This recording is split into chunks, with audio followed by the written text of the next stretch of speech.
Bismillah walhamdulillah wassalatu wassalamu ala rasulillah wa ala alihi wa sahbihi wa man wala.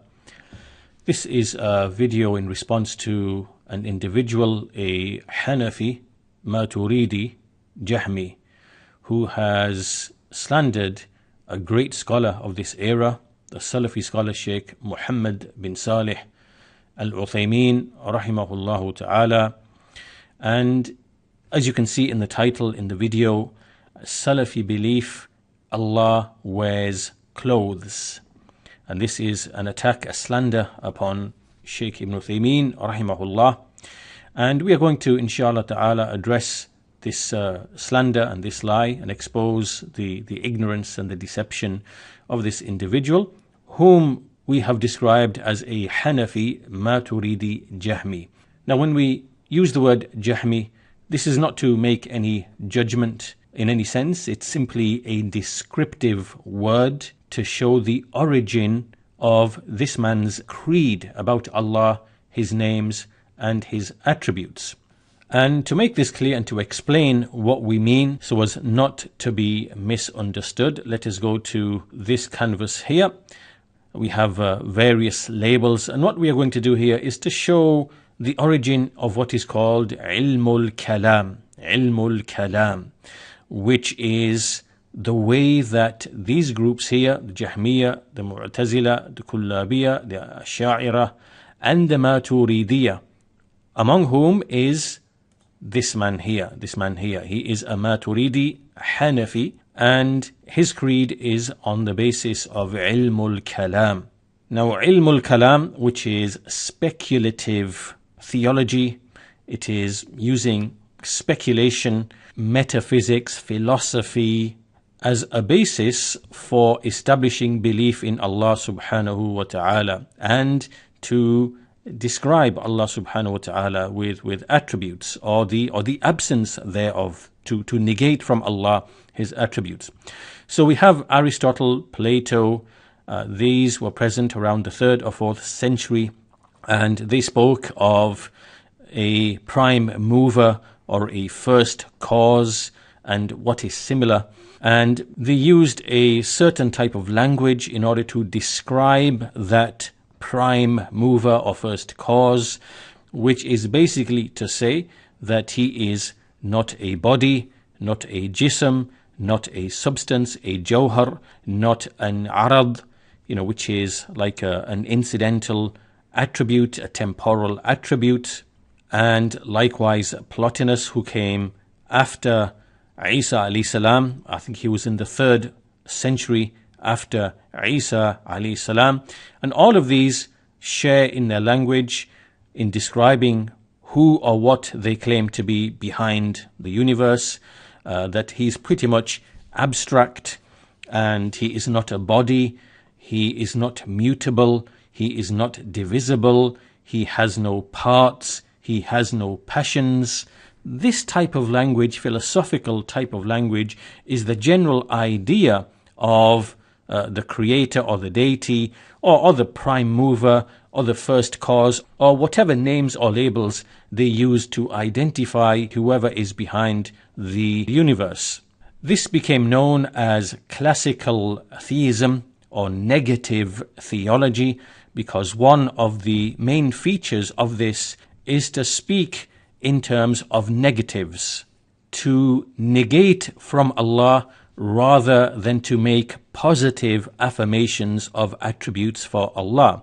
And the reason for avoiding that is to avoid making Allah to be like the created bodies, the ajsam. Let us bring a few citations from non-Muslim sources to establish what we've mentioned so far. So the first citation is from F.E. Peters, writing in his essay, The Origins of Islamic Platonism, the school tradition, published in a book called Islamic Philosophical Theology. And he states in this essay, there were many varieties of Platonism in Islam. One of the earliest of the Muslim theologians, Jahm bin Safwan, was promulgating, spreading, promoting a view of God remarkably different from that of his contemporaries, and yet remarkably like the negative theology current in later Greek Neoplatonism. Now, what does this mean? This means the language, not a body, not mutable, not divisible, does not have parts, does not have passions, does not have place. This type of language is known as negative theology. And this is not found in the revealed books, nor on the tongue of any messengers. It is from the inventions and fabrications of the misguided people, the philosophers who were far, far away from revelation and from the sciences of prophethood, the knowledge that relates to the Creator and His names and His attributes. This speech originated with those philosophers.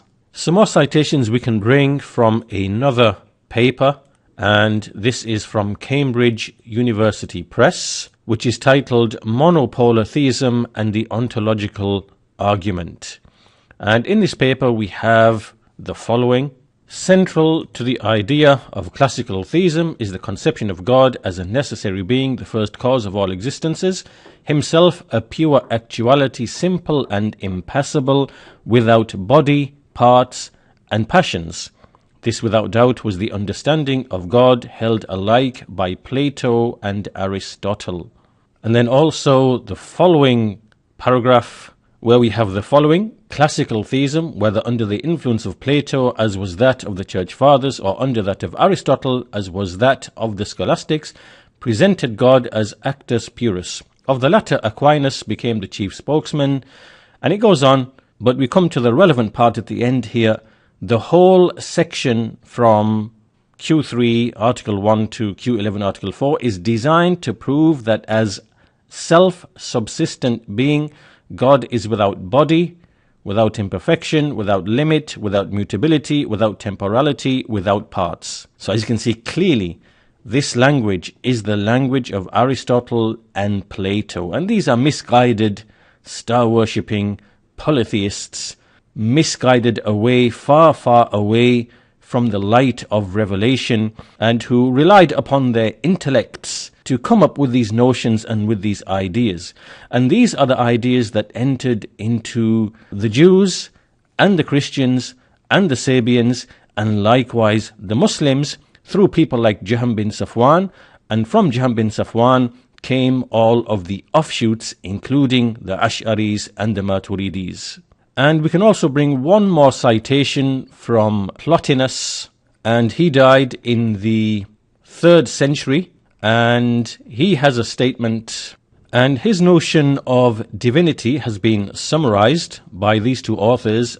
Plotinus taught that there is a supreme, absolutely transcendent one, which is beyond all categories of being and non-being. The concept of being is derived by us from the objects of human experience, but the infinite transcendent one is beyond all such objects, and therefore is beyond the concepts derived from them.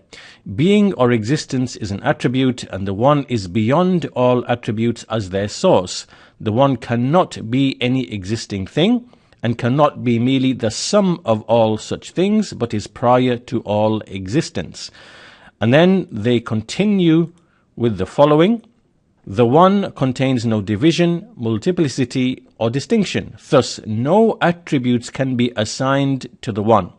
The one, beyond all attributes, including being and non-being, is the source of the world, not through any act of creation, willful or otherwise, since activity cannot be ascribed to the unchangeable, immutable one. Now, all of this speech that you've heard from Aristotle, Plato, Plotinus, by way of example, this is the central idea of Jahm bin Safwan, and on the basis of these ideas did he begin to deny that, for example, Allah is above the throne, and that Allah spoke the Quran, and that Allah will be seen in the hereafter. He denied that Allah will be seen in the hereafter. And all of it is on the basis of this philosophy, which is centered around the idea of not ascribing a body or a bodily form or any of the attributes, any types of attributes. Why? Because attributes from our experience, from what we see in the world, only exist in things which can be described as bodies. So this is the starting point of the tawheed of the Jahmiyyah. And this is not what the prophets and messengers came with. And of course, if you come from this starting point, then you are going to start looking at the texts of the attributes in a certain way. And you are going to operate upon the premise that these texts, they contain tajseem and tashbih, which have to be dealt with. And thus we find the idea of ta'wil, of metaphorically interpreting the texts and claiming that these are allegories. One of the effects of this philosophy is that the groups of Kalam, the Jahmiyyah, the Mu'tazila, the Kullabiyya, the Ash'ariyya, the Maturidiyya, and others like the Karramiyya and the Salimiyya, all of them had differences amongst themselves. They differed with each other. And that's because this philosophy is from the intellects of men. That's why you see the Mu'tazila arguing and refuting the Ash'aris, and the Ash'aris refuting the Mu'tazila, and the Karramiyya refuting others from the people of Kalam, and then we have the Salimiyya, and then we have the Maturidiyya. We find incoherence, difference, contradiction, refutation between them all, despite the fact that the foundation of their speech about Allah, His names and attributes, all returns to the same ul-Kalam. And this is a proof of its futility, because truth does not lead to splitting, separation, difference, contradiction, which is what we find amongst the groups of Kalam. So some of them deny everything, which are the Jahmiyyah, who are the closest to the Greek philosophers. They deny everything, names, attributes, actions. Others among them, like the Mu'tazila, they affirm the names, apparently and outwardly, yet they deny the attributes. Then we have those who try to take a middle yet contradictory path, such as the Kullabiyya and the Ash'ariyya and the Maturidiyya, affirming some attributes but negating others. And then basically they use language and tricks with language and bending over backwards to try to justify their contradiction and incoherence. And all of this is the clear sign and the clear evidence that this thing cannot be from Allah subhanahu wa ta'ala and not from His revelation.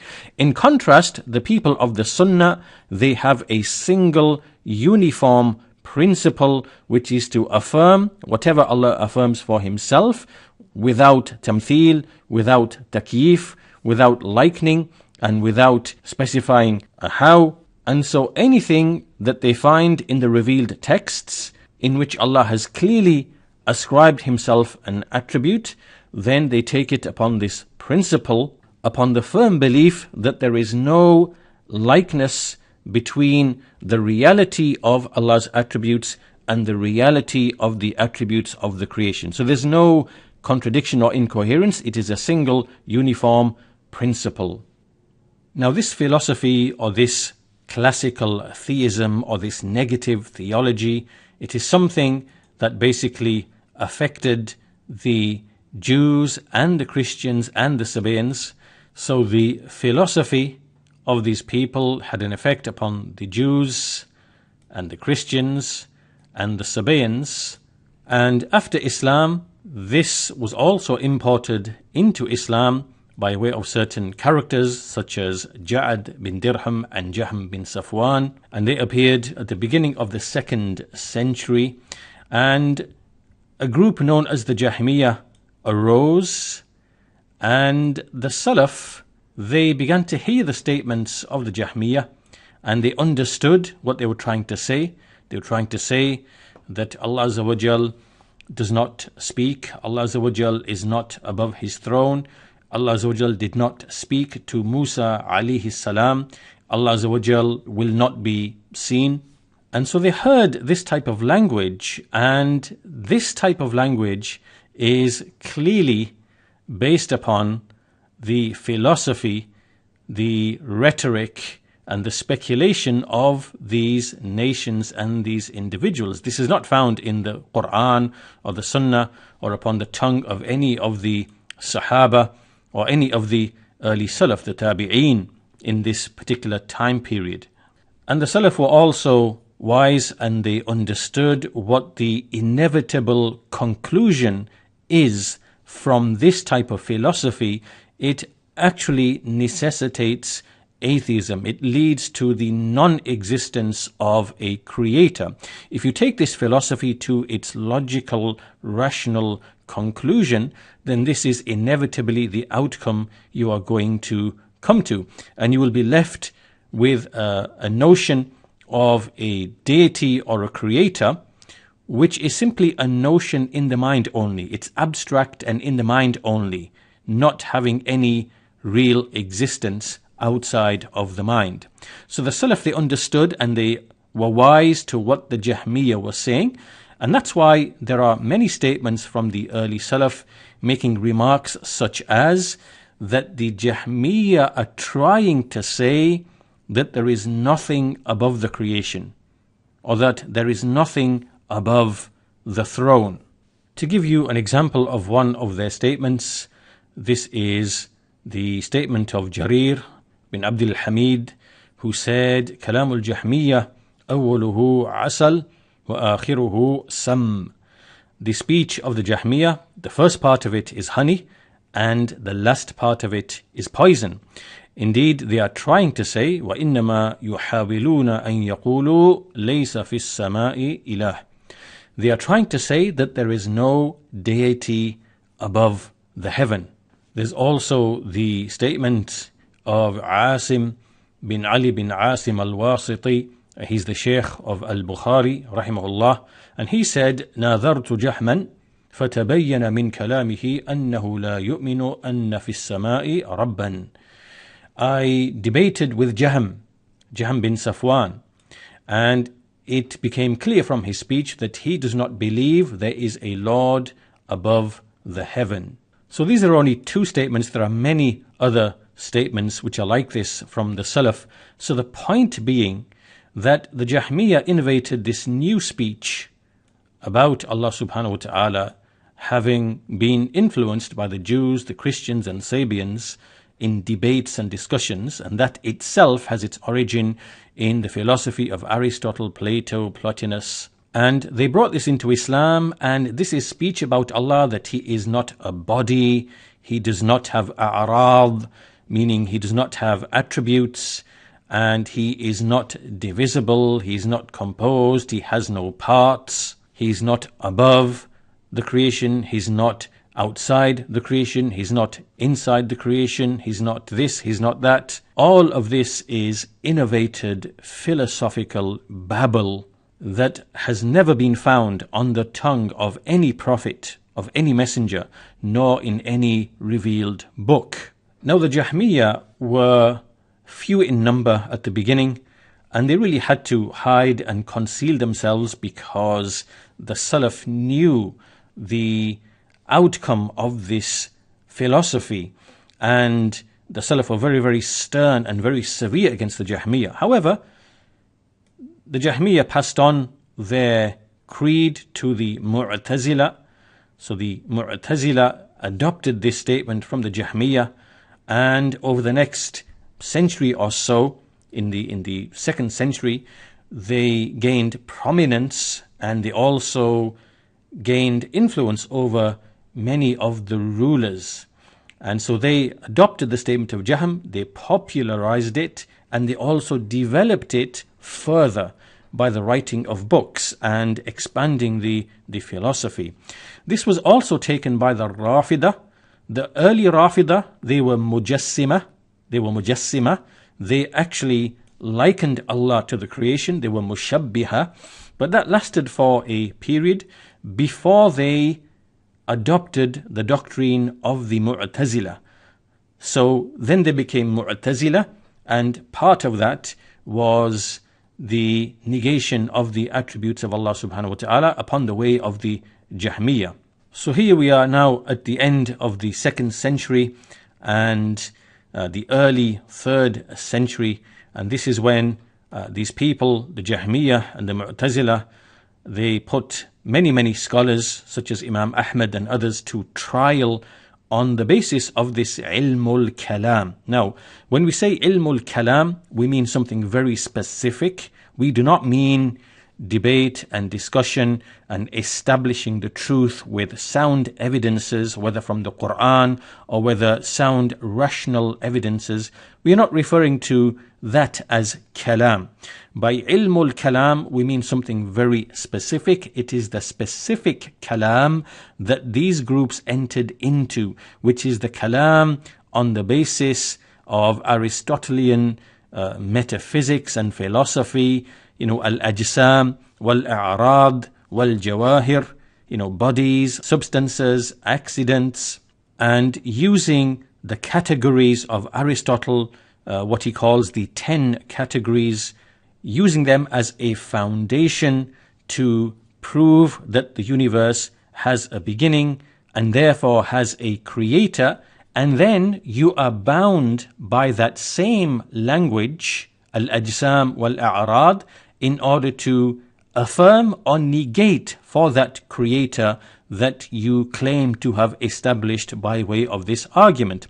And that's why the speech of all of these groups, when you think about it, it all revolves in its foundation. It revolves around the speech of Aristotle and Plato and Plotinus, which is negating jismiyah from Allah subhanahu wa ta'ala. And this became the central concept behind Tawheed for them. And it led them to have an evil perception or evil outlook towards the many of the texts of the attributes. So then we come into the 3rd century and we have Ibn Kullab and his likes. And Ibn Kullab was not really grounded in the Sunnah, and he began to debate with the Mu'tazila, and he basically took a middle position between the Jahmiyyah and the Mu'tazila and what the Salaf were upon. And this was really after Imam Ahmad rahimahullah ta'ala had really dealt with the Jahmiyyah and Mu'tazila and had debated them and subdued them and exposed their reality to the Ummah. Ibn Kullab came along and he kind of rekindled this issue, and he came up with a hybrid or a kind of belief or doctrine which is in between. He affirmed many of the attributes of Allah subhanahu wa ta'ala, the 7 which are affirmed by the Ash'aris and Maturidis, such as life, knowledge, will, power, hearing, seeing, speech. And he also affirmed the sifat khabariyah, meaning those attributes which we only know by way of khabar, by way of revelation. And from those attributes are the attributes of al-wajh, which is face, and al-yadan, which is hands. And likewise, he affirmed the ulu of Allah subhanahu wa ta'ala, that Allah is above His creation. And he had many refutations of the Mu'tazila and the Jahmiyyah in this regard. Now, al-Ash'ari, who came in the 4th century, he was originally a Mu'tazili. He was a Mu'tazili. And he was raised in a Mu'tazili household. And it is said that at the age of 40, he abandoned that doctrine when the Mu'tazila and the heads of the Mu'tazila were unable to answer certain questions that showed the flaw in their doctrine regarding al-Qadr. So he abandoned them, and he ended up in the circles of the Kullabiyah, and he took the doctrine of the Kullabiyah. And this then became the creed of the early Ash'aris. We have to distinguish between the early Ash'aris and the later Ash'aris, because there is a difference. So the early Ash'aris, such as al-Ash'ari himself and al-Baqilani and Ibn Mahdi al-Tabari and al-Qalanisi and others like them, they were upon the way of Ibn Kullab, which is to affirm the attributes and to affirm Allah's ulu that he is above the throne, above his creation, that he has attributes of face, hands, the sifat khabariyah. They affirmed all of this. It was only the later Ash'aris who came along, starting from the time of al-Juwayni in the 5th century. They are the ones who began to basically turn back towards the way of the Mu'tazila. They went back towards the way of the Mu'tazila. So they began to deny those attributes which Ibn Kullab and al-Ash'ari and al-Baqilani, which they actually affirmed. So al-Juwayni, al-Razi, al-Ghazali and other than them, they took this path. So what do we have here? We have the Mu'tazila arguing with the Kullabiyah, and Ibn Kullab being unable to refute the Mu'tazila in the issue of Allah's speech. They adopted a hybrid creed, a creed which kind of really combines between what the Salaf were upon and what's in the Athar with ul-Kalam. And they negated the actions of Allah subhanahu wa ta'ala, the chosen actions that Allah acts according to His will and Allah speaks according to His will. They were unable to refute the Mu'tazila on this issue, and that's why they came up with a hybrid creed. That creed then became the basis for the creed of the early Ash'aris, who affirmed more attributes than the later Ash'aris. The later Ash'aris, they kind of tended back towards the way of the Mu'tazila and the Jahmiyyah in negating the Sifat Khabariyah in particular. And as for the Maturidis, they came later. So we are really now speaking about the 6th and the 7th centuries when their creed developed properly. At the beginning there were few in number. It wasn't really till the 6th or 7th century when it became more prominent. And the Maturidiyah themselves, they were in direct contact with the Mu'tazila. So really the source of the creed of the Maturidis is more so from the Mu'tazila than it is from the Kullabiyah. And that's why from the outset the Maturidiyah, they did not affirm some of those attributes that the early Ash'aris affirmed, having taken from Ibn Kullab, such as the ulu of Allah subhanahu wa ta'ala, and the sifat khabariyah, such as al-wajh wal-yadan, and so on and so forth. There is also another group which we refer to as the mutafalsifa, and these are the likes of Ibn Sina and people like him, and they were also upon the philosophy of Aristotle, Plato and the Greek philosophers, and they have language which is identical to the people of Kalam. So all of these people here, the Mutafalsifa, along with the Jahmiyyah and their offshoots, they are all united and agreed upon this language of al-Ajsam wal-A'rad, and in describing Allah subhanahu wa ta'ala, with negations. Allah is not a jism, Allah is not a jawhar, Allah is not an arad, Allah is not mutable, Allah does not have parts, Allah does not have passions, and so on and so forth. All of this language is common between them all. And all of them recognize, all of them have statements. In fact, there are statements from Ibn Sina and al-Ghazali and al-Razi, all of them clearly admitting that if we were to go to the common people and describe the Creator, describe Allah by way of this language, then most of them would become atheists. Most of them would not accept this type of deity. This has actually been said by the likes of al-Ghazali. And that's because this type of speech, this type of philosophy, it does not really provide any true and real knowledge about Allah subhanahu wa ta'ala. When you speak, with these negations and you make tawheed to be centered around these types of negations. But this is what the creed of all of these people is actually centered around. Its origin is from the speech of Aristotle and Plato and Plotinus.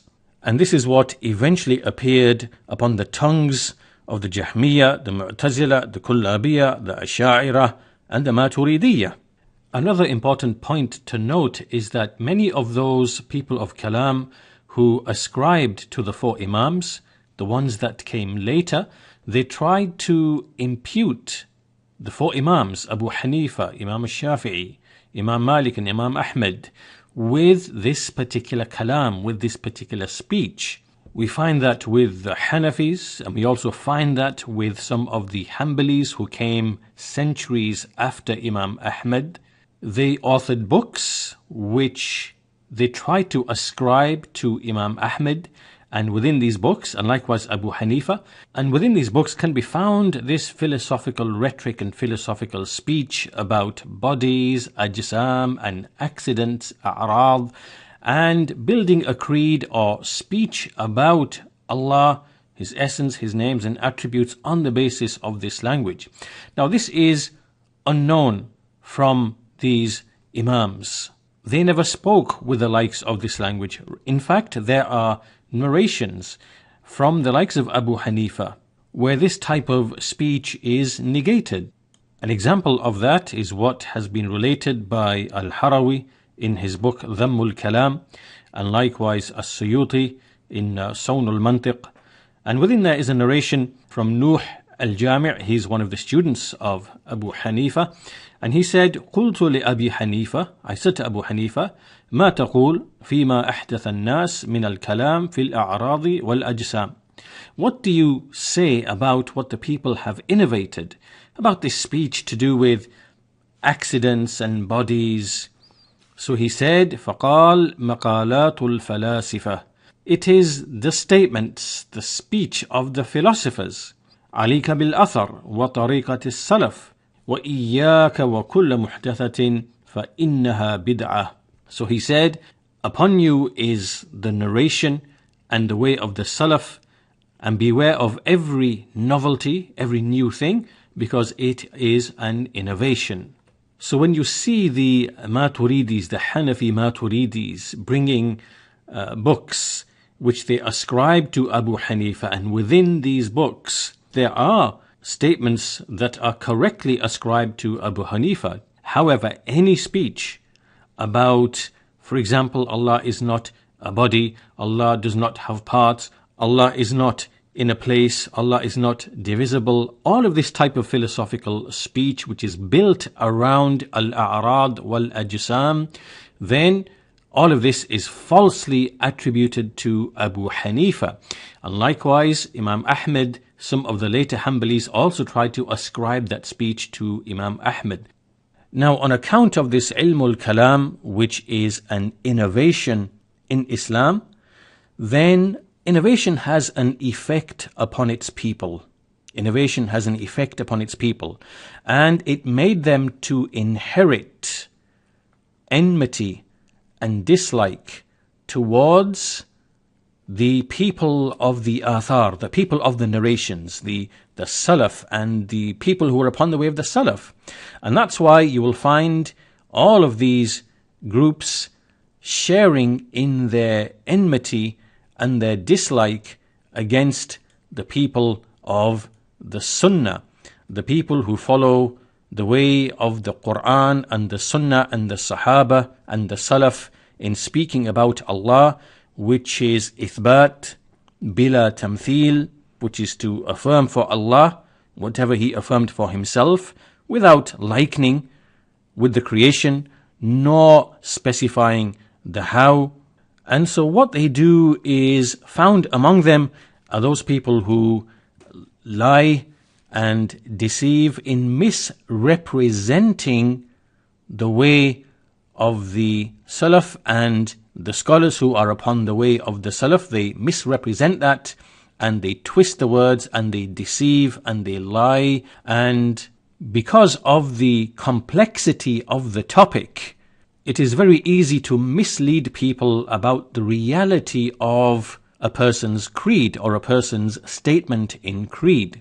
And that's why they make the accusations against the people upon the way of the Salaf that they are mushabbiha, they are mujassima, that they are anthropomorphists, they liken Allah to His creatures, they resemble Allah to His creatures, and they say words such as they turn Allah into a body, they say Allah has parts, they say Allah is this.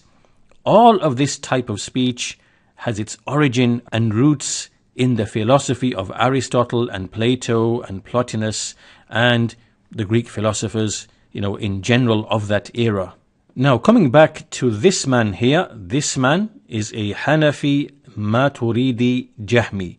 Now you should clearly understand why we have used the word Jahmi, because it is descriptive of the belief or the source of his belief, where his speech about Allah, His names, His attributes, what the true source of that is. It is from Jahm bin Safwan, who imported this philosophy into Islam.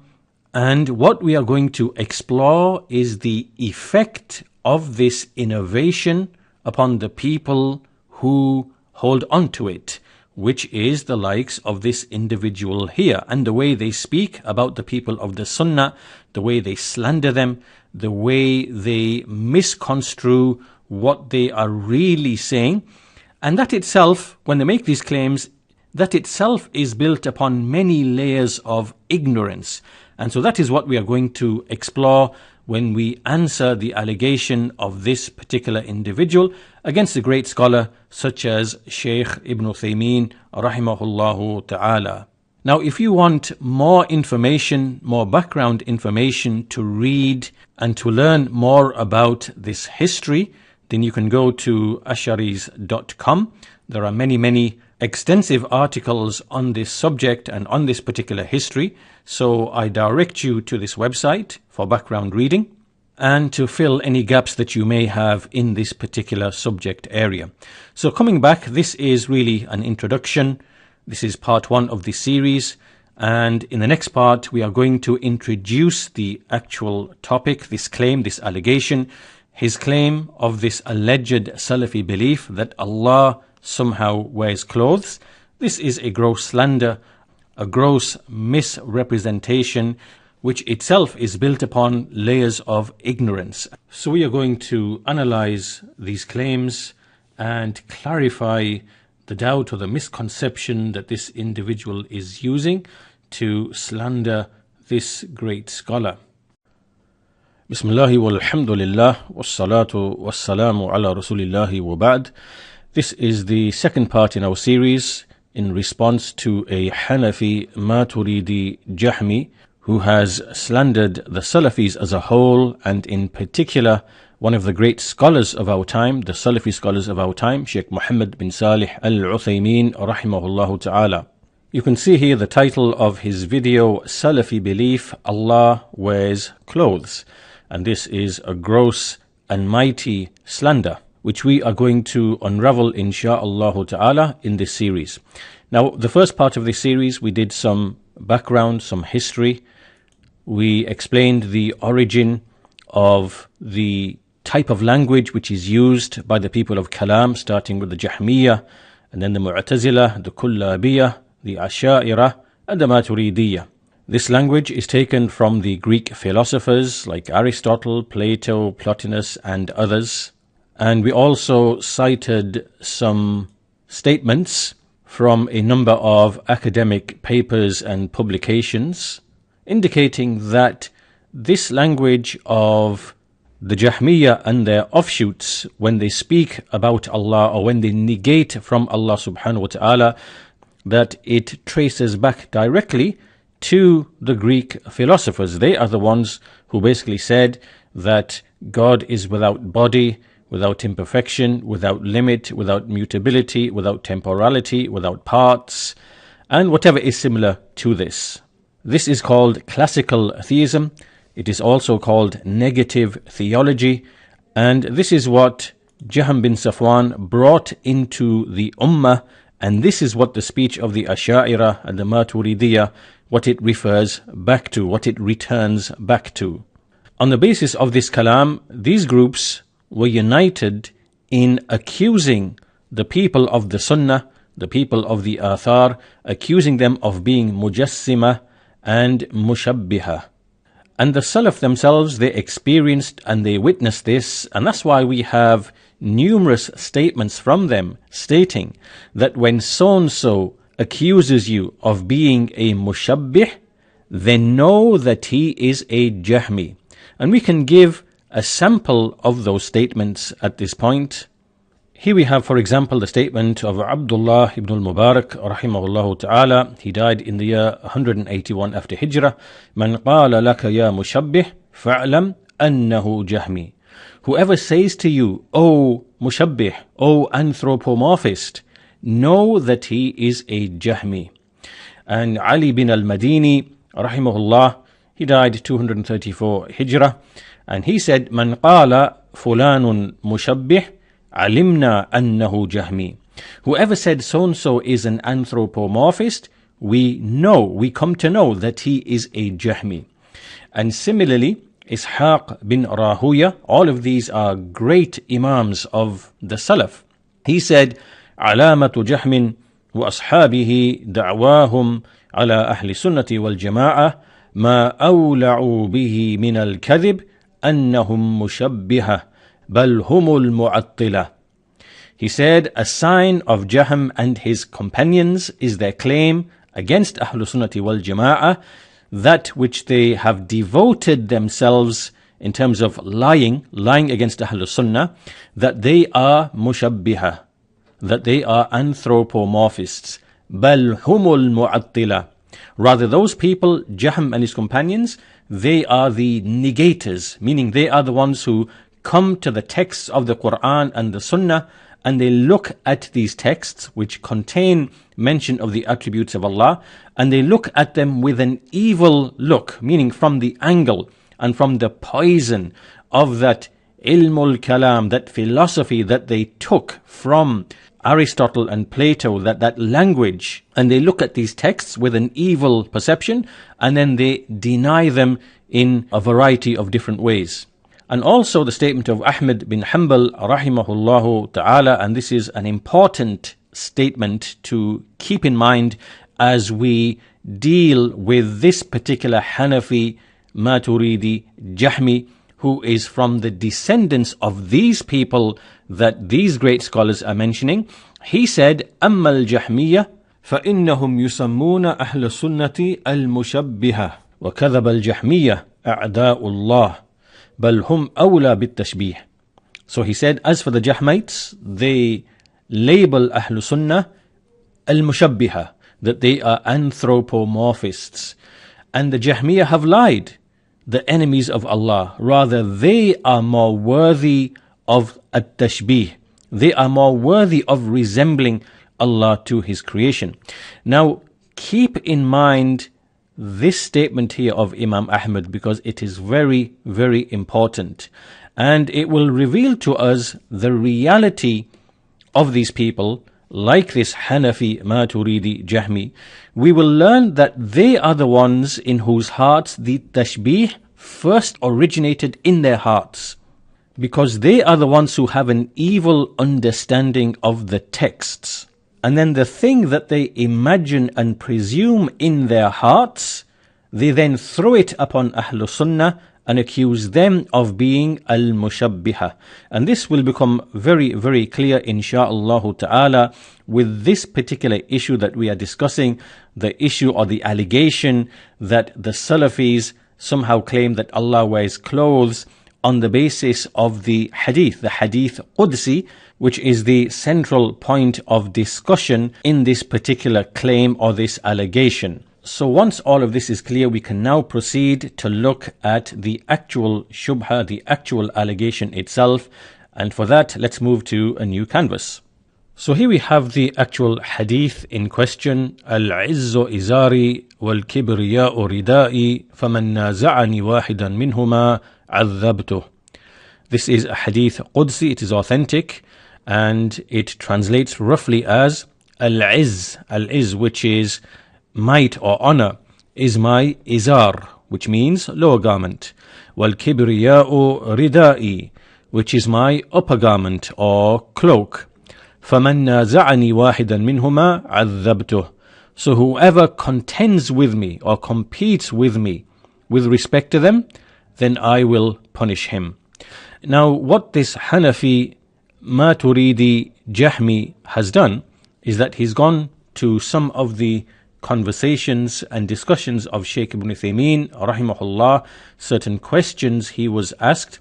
And he's gone to some of those discussions, taken a number of statements out of them, and used them to make this allegation, this slander, that Salafis as a whole, and Ibn Uthaymeen in particular, that they believe Allah wears clothes. Now, the way to deal with this and to unravel this, there's a certain sequence that we are going to follow. We could have played this Jahmi's speech, we could have played this video, and we could have extracted his speech and looked at what he's saying and then respond to it, but that's not the best way to do it. The best way to do it is, first of all, to lay the actual foundations first. We lay all of the foundations, the correct interpretation of this hadith. And once we understand all of that, along with certain important principles that will be mentioned, then we can come back to his speech, and then the futility of his speech will itself become self-evident. It will become self-evident. So this is the format or the sequence that we are going to follow. So let's return to this canvas, and what we are going to do, you can see here Ibn Taymiyyah's refutation of the Jahmiyyah. This is because this doubt is not new. This doubt is not new. This doubt has already been used in the past many centuries ago by the Jahmiyyah, such as Fakhruddin al-Razi and his likes. And what we are going to do in this section, in part 2 of this series, is to read from the response of Shaykh al-Islam Ibn Taymiyyah to this particular doubt. And through it, through this speech, many things will become immediately clear. So let's start with the first section. And this is in volume 6 of Bayan Talbis al-Jahmiyyah. And Ibn Taymiyyah is responding in general to the allegation that the texts of the attributes, that if they were to be taken upon the Dhahir, the apparentness, then it would necessitate tashbih and tajseem. Now, this issue of the Dhahir, what is apparent from the text, we have to make a distinction between when the Jahmi looks at the text, he is looking at it with his evil perception that is based upon that kalam and falsafa, and therefore he will see things that are not actually in the text, right? So this is from the Jahmi point of view. And when a Sunni, Salafi, Athari, Muwahhid, when a person of the Sunnah who follows the Athar, who is a Muwahhid, who singles out Allah in his Tawheed, following the prophets and messengers, when he looks at the text, then he sees the text in a way different to the Jahmi. And we will see that the entire problem originates because of the poisoned mind and the poisoned heart of the Jahmi. This is where the issue actually arises. And this will become clear when we read through this passage of Shaykh al-Islam Ibn Taymiyyah rahimahullah ta'ala. So Shaykh al-Islam Ibn Taymiyyah, he first of all quotes al-Razi, who said, قال صلى الله عليه وسلم. So he quotes that hadith, al-Kibriya'u ردائي wal-Azamatu إزاري, that al-Kibriya, which is grandeur and greatness, is my cloak, my upper garment, wal-Azamatu إزاري. And al-Azama, similar meaning, greatness, although it's lesser in rank than al-Kibriya. So he said, wal-Azamatu إزاري, which is my lower garment. Now, what does al-Razi say about this hadith? He says, وَالْعَاقِلُ لَا يُثْبِتُ لِلَّهِ تَعَالَى إِزَارًا وَرِدَاءً. If you remember a few moments ago, we spoke about the poisoned Jahmi mind, and how because of the influence of that ul-Kalam, which is really the language of Aristotle, Plato and Plotinus, that poisoned the minds and the speech of the people of Kalam, and it led them to this evil perception of the texts, whereby they saw things in the text that were not really there. It was merely the presumption of their imaginations and their poisoned minds. Now what does Ar-Razi say here? He mentions the hadith, and then he says, the intelligent person does not affirm for Allah the Exalted an izar or a rida, meaning a lower garment nor an upper garment. Which means that when he looked at this hadith, he is the one who misunderstood, or he pretended to misunderstand, the actual apparent, very clear apparent meaning that an Arab would understand, that any person, any intelligent person would understand when he reads this and whatever is similar in the various other wordings of this hadith. So the point being that Ar-Razi is claiming and assuming from his poisoned Jahmi mind, as is this Jahmi right here. He is assuming that the izar and the rida that is mentioned in this hadith, it is an actual, real, physical garment made of, for example, cotton or whatever it might be, and that is what a person would understand when he reads this hadith, and that is the Dhahir, the apparent meaning of the hadith. And this is from his Jahl, which Shaykh al-Islam Ibn Uthaymeen rahimahullah is going to explain in what follows. So first of all, Ibn Uthaymeen rahimahullah, he mentions the hadith, فَيُقَال هَذَا الْحَدِيث فِي الصَّحِيحِ. It is said that this hadith is in the Sahih of Imam Muslim, رواه Muslim, أن النبي صلى الله عليه وسلم قال يقول الله عز وجل, that the Prophet صلى الله عليه وسلم said, that Allah the Mighty and Majestic, He said. So this is a Hadith Qudsi. al-'azamatu إزاري wal-Kibriya'u ردائي فمن نازعني واحدا منهما عذبته. That al-'azama, this greatness, is my lower garment, and al-Kibriya, which is also a greatness and grandeur, but it is of a greater level than al-'azama. Wal-Kibriya ردائي, it is my upper garment or my cloak. فَمَنْ نَازَعَنِي وَاحِدًا مِنْهُمَا عَذَّبْتُهُ. So anyone who competes with me regarding them, I will punish him. So Ibn Taymiyyah mentions this hadith first. Then he also mentions another hadith, and this hadith does not really seem to have any basis. There is no takhrij for this particular hadith, so we can ignore that.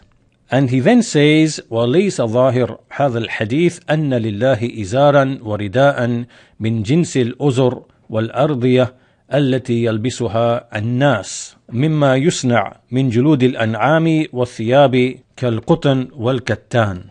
So Ibn Taymiyyah explains that the Dhahir of this hadith, it is not that Allah has a lower garment and an upper garment which is similar to what the people wear, from that which is made out of the skins of cattle, and garments such as cotton and linen. This is not the Dhahir of the hadith. And what this means is when an Arab he hears these words and he reads these words, he knows that this is not the actual apparent meaning. The meaning is actually other than this, which is also apparent. It is apparent in the Arabic language that the meaning is other than this. So again, keep in mind that what is Dhahir to the poisoned Jahmi mind is other than the Dhahir in the understanding of the Sunni Salafi Muthabbit, who is following the Prophets and Messengers and the Sahaba and the Salaf and the Imams in this particular issue of the attributes in general, and also this particular hadith. So next Ibn Taymiyyah continues, and he makes this issue even more clear. He says, بل الحديث نص في نفي هذا المعنى الفاسد. So he said, rather this hadith is actually a textual negation of this corrupt meaning.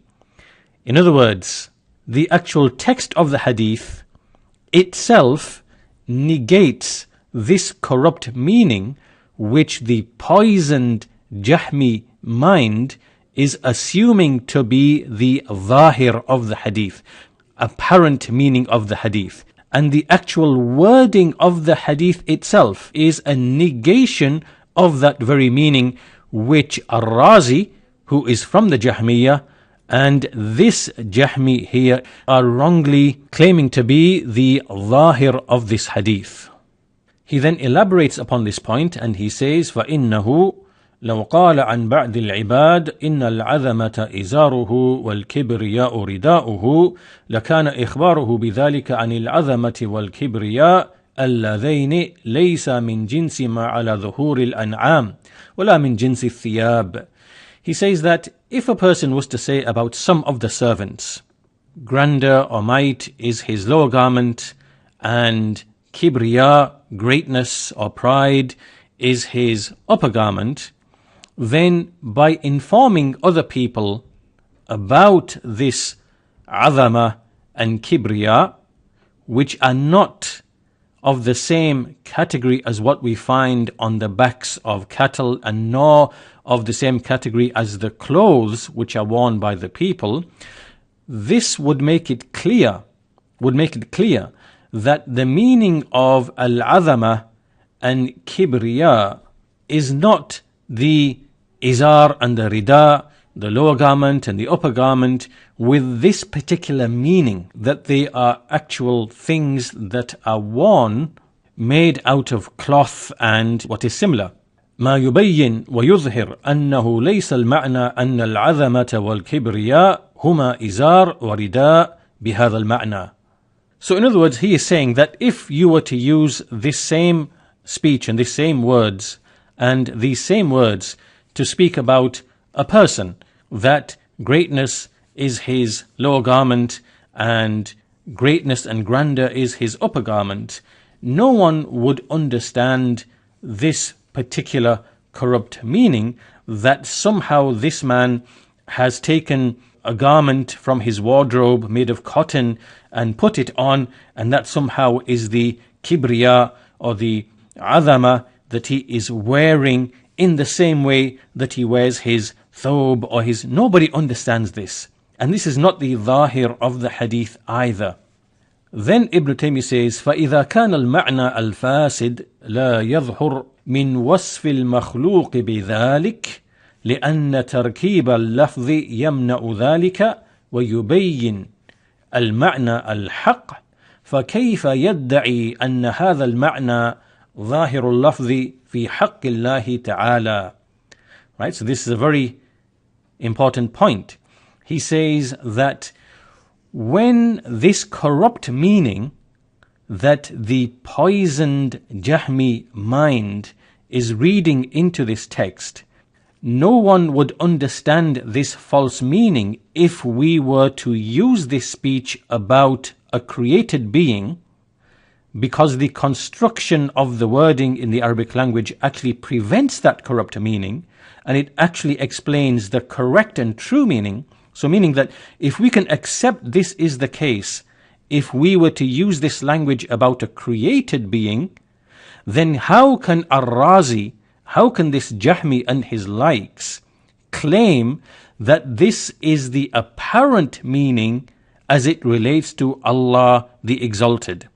And that is because the wording itself in the Arabic language prevents this corrupt meaning, and this will be explained shortly. And if that is the case, then how can Ar-Razi now come along and say that as it relates to Allah, the apparent meaning is an actual garment? Right, this is the point being made by Shaykh al-Islam Ibn Taymiyyah. And he says, فَكَيْفَ يَدَّعِي, how can Ar-Razi claim أن هذا المعنى, that this corrupt meaning that he is imagining is the dhahir of the wording, ظاهر اللفظ في حق الله تعالى, that this is somehow the apparent meaning as it relates to Allah the Exalted. الذي يعلم كل مخاطب أن الرسول صلى الله عليه وسلم لم يخبر عنه بلبس الأكسية وثياب القطن والكتان.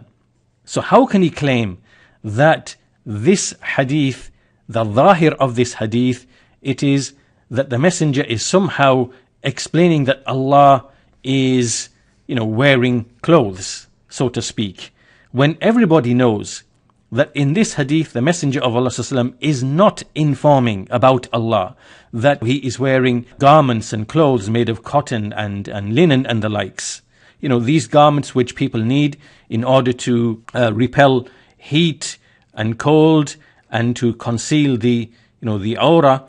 Everybody knows that. Everybody knows this is not what the Messenger of Allah ﷺ is informing. Then Ibn Taymiyyah says, to presume this, to claim that this is the Dhahir of the hadith, as is done by Ar-Razi and this Hanafi, Maturidi, Jahmi and their likes. Ibn Taymiyyah says, وَهَذَا أَقْبَهُ مِمَّنْ يَزْعَمْ أَنَّ قَوْلَهُ. So he says that this is more repugnant than the one who claims, for example, that the statement in the hadith, إِنَّ خَالِدًا سَيْفٌ مِنْ سُيُوفِ اللَّهِ صَلَّهُ اللَّهُ عَلَى الْمُشْرِكِينَ. Indeed, Khalid, meaning Khalid bin al-Walid, is a sword from the swords of Allah, which Allah has unleashed against the mushrikeen, the polytheists. So Ibn Taymiyyah is saying that no one understands that anna Khalidan min hadid, that Khalid is somehow made of hadid, made of iron. Nobody hears this speech and thinks the Dhahir of this hadith is that Khalid is made of iron.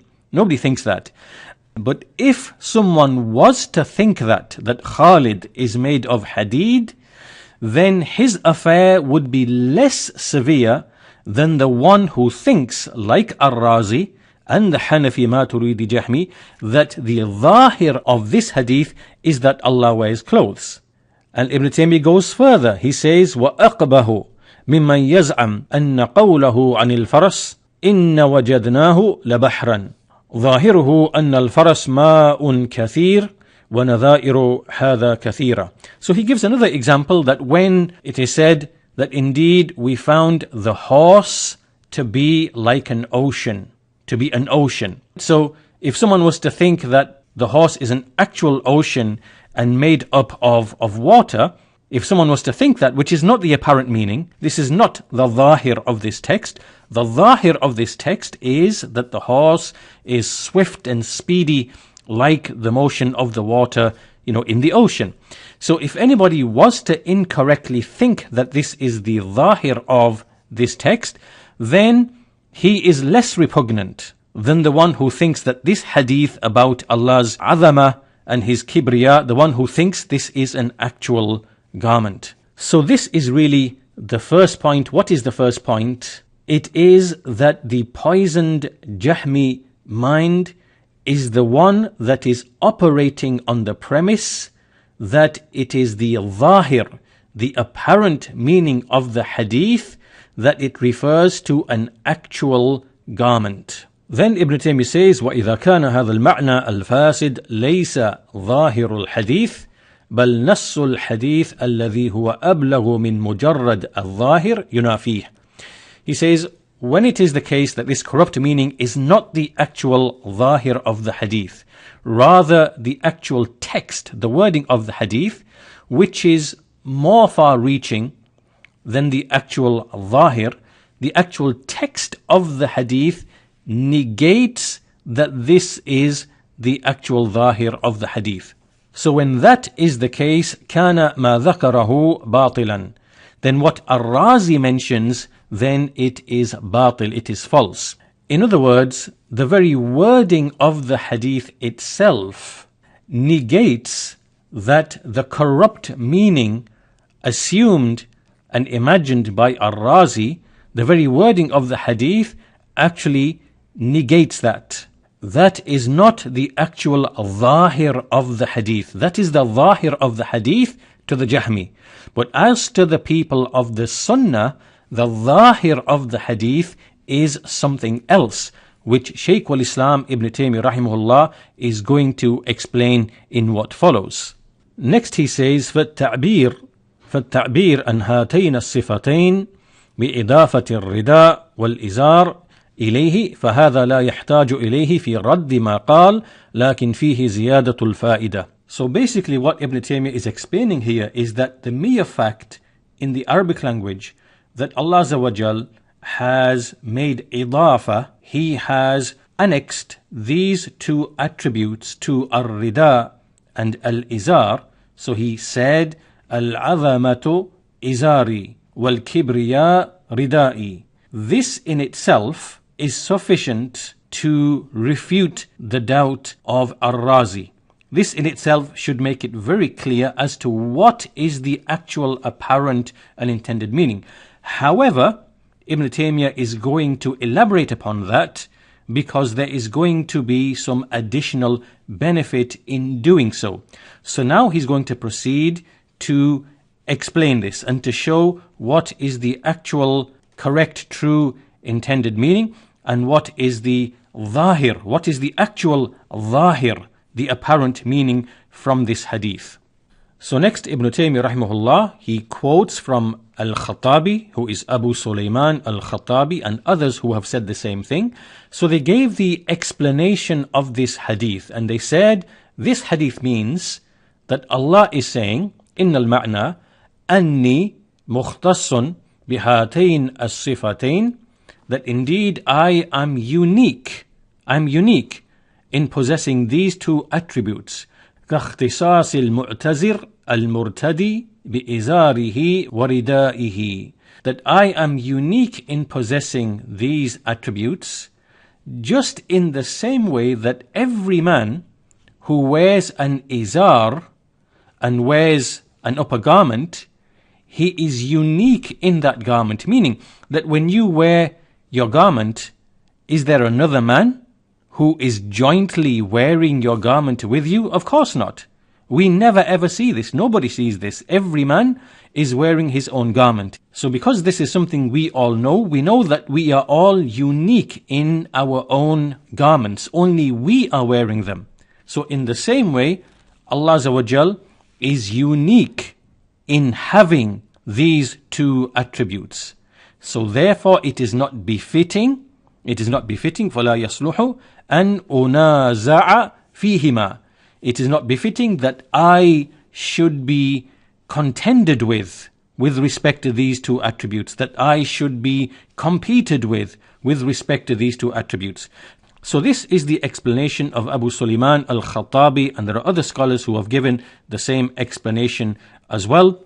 And then Ibn Taymiyyah goes on to explain on the basis of this statement of al-Khattabi. He says, وَهَذَا كَلَامٌ مُجْمَلٌ, this is general speech. وَبَسْطُ ذَلِكَ يَحْتَاجُ إِلَىٰ أَنْ يُعْرَفْ أَنَّ جِنْسَ اللِّبَاسِ فِي كُلِّ مَا يُضَافُ إِلَيْهِ بِحَسْبِهِ. So this now is the key to understanding the issue.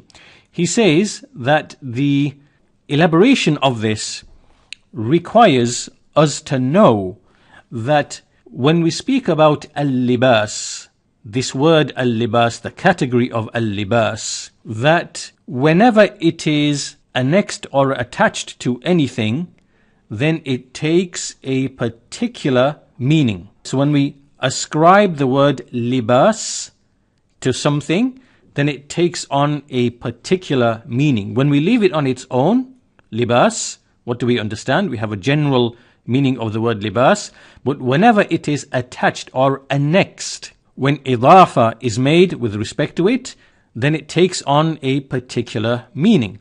Now Ibn Taymiyyah goes on to explain, فَبَنُوا آدَمْ يُذْكَرْ لَهُمْ اللِّبَاسِ الَّذِي عَلَى أَبْدَانِهِمْ الَّذِي يَقِيَهُمْ الْحَرِّ وَالْبَرْدِ وَالسِّلَاحِ وَيَسْتُرْ عَوْرَاتَهُمْ وهو المذكور في قوله تعالى قد أنزلنا عليكم لباسا يواري سوآتكم.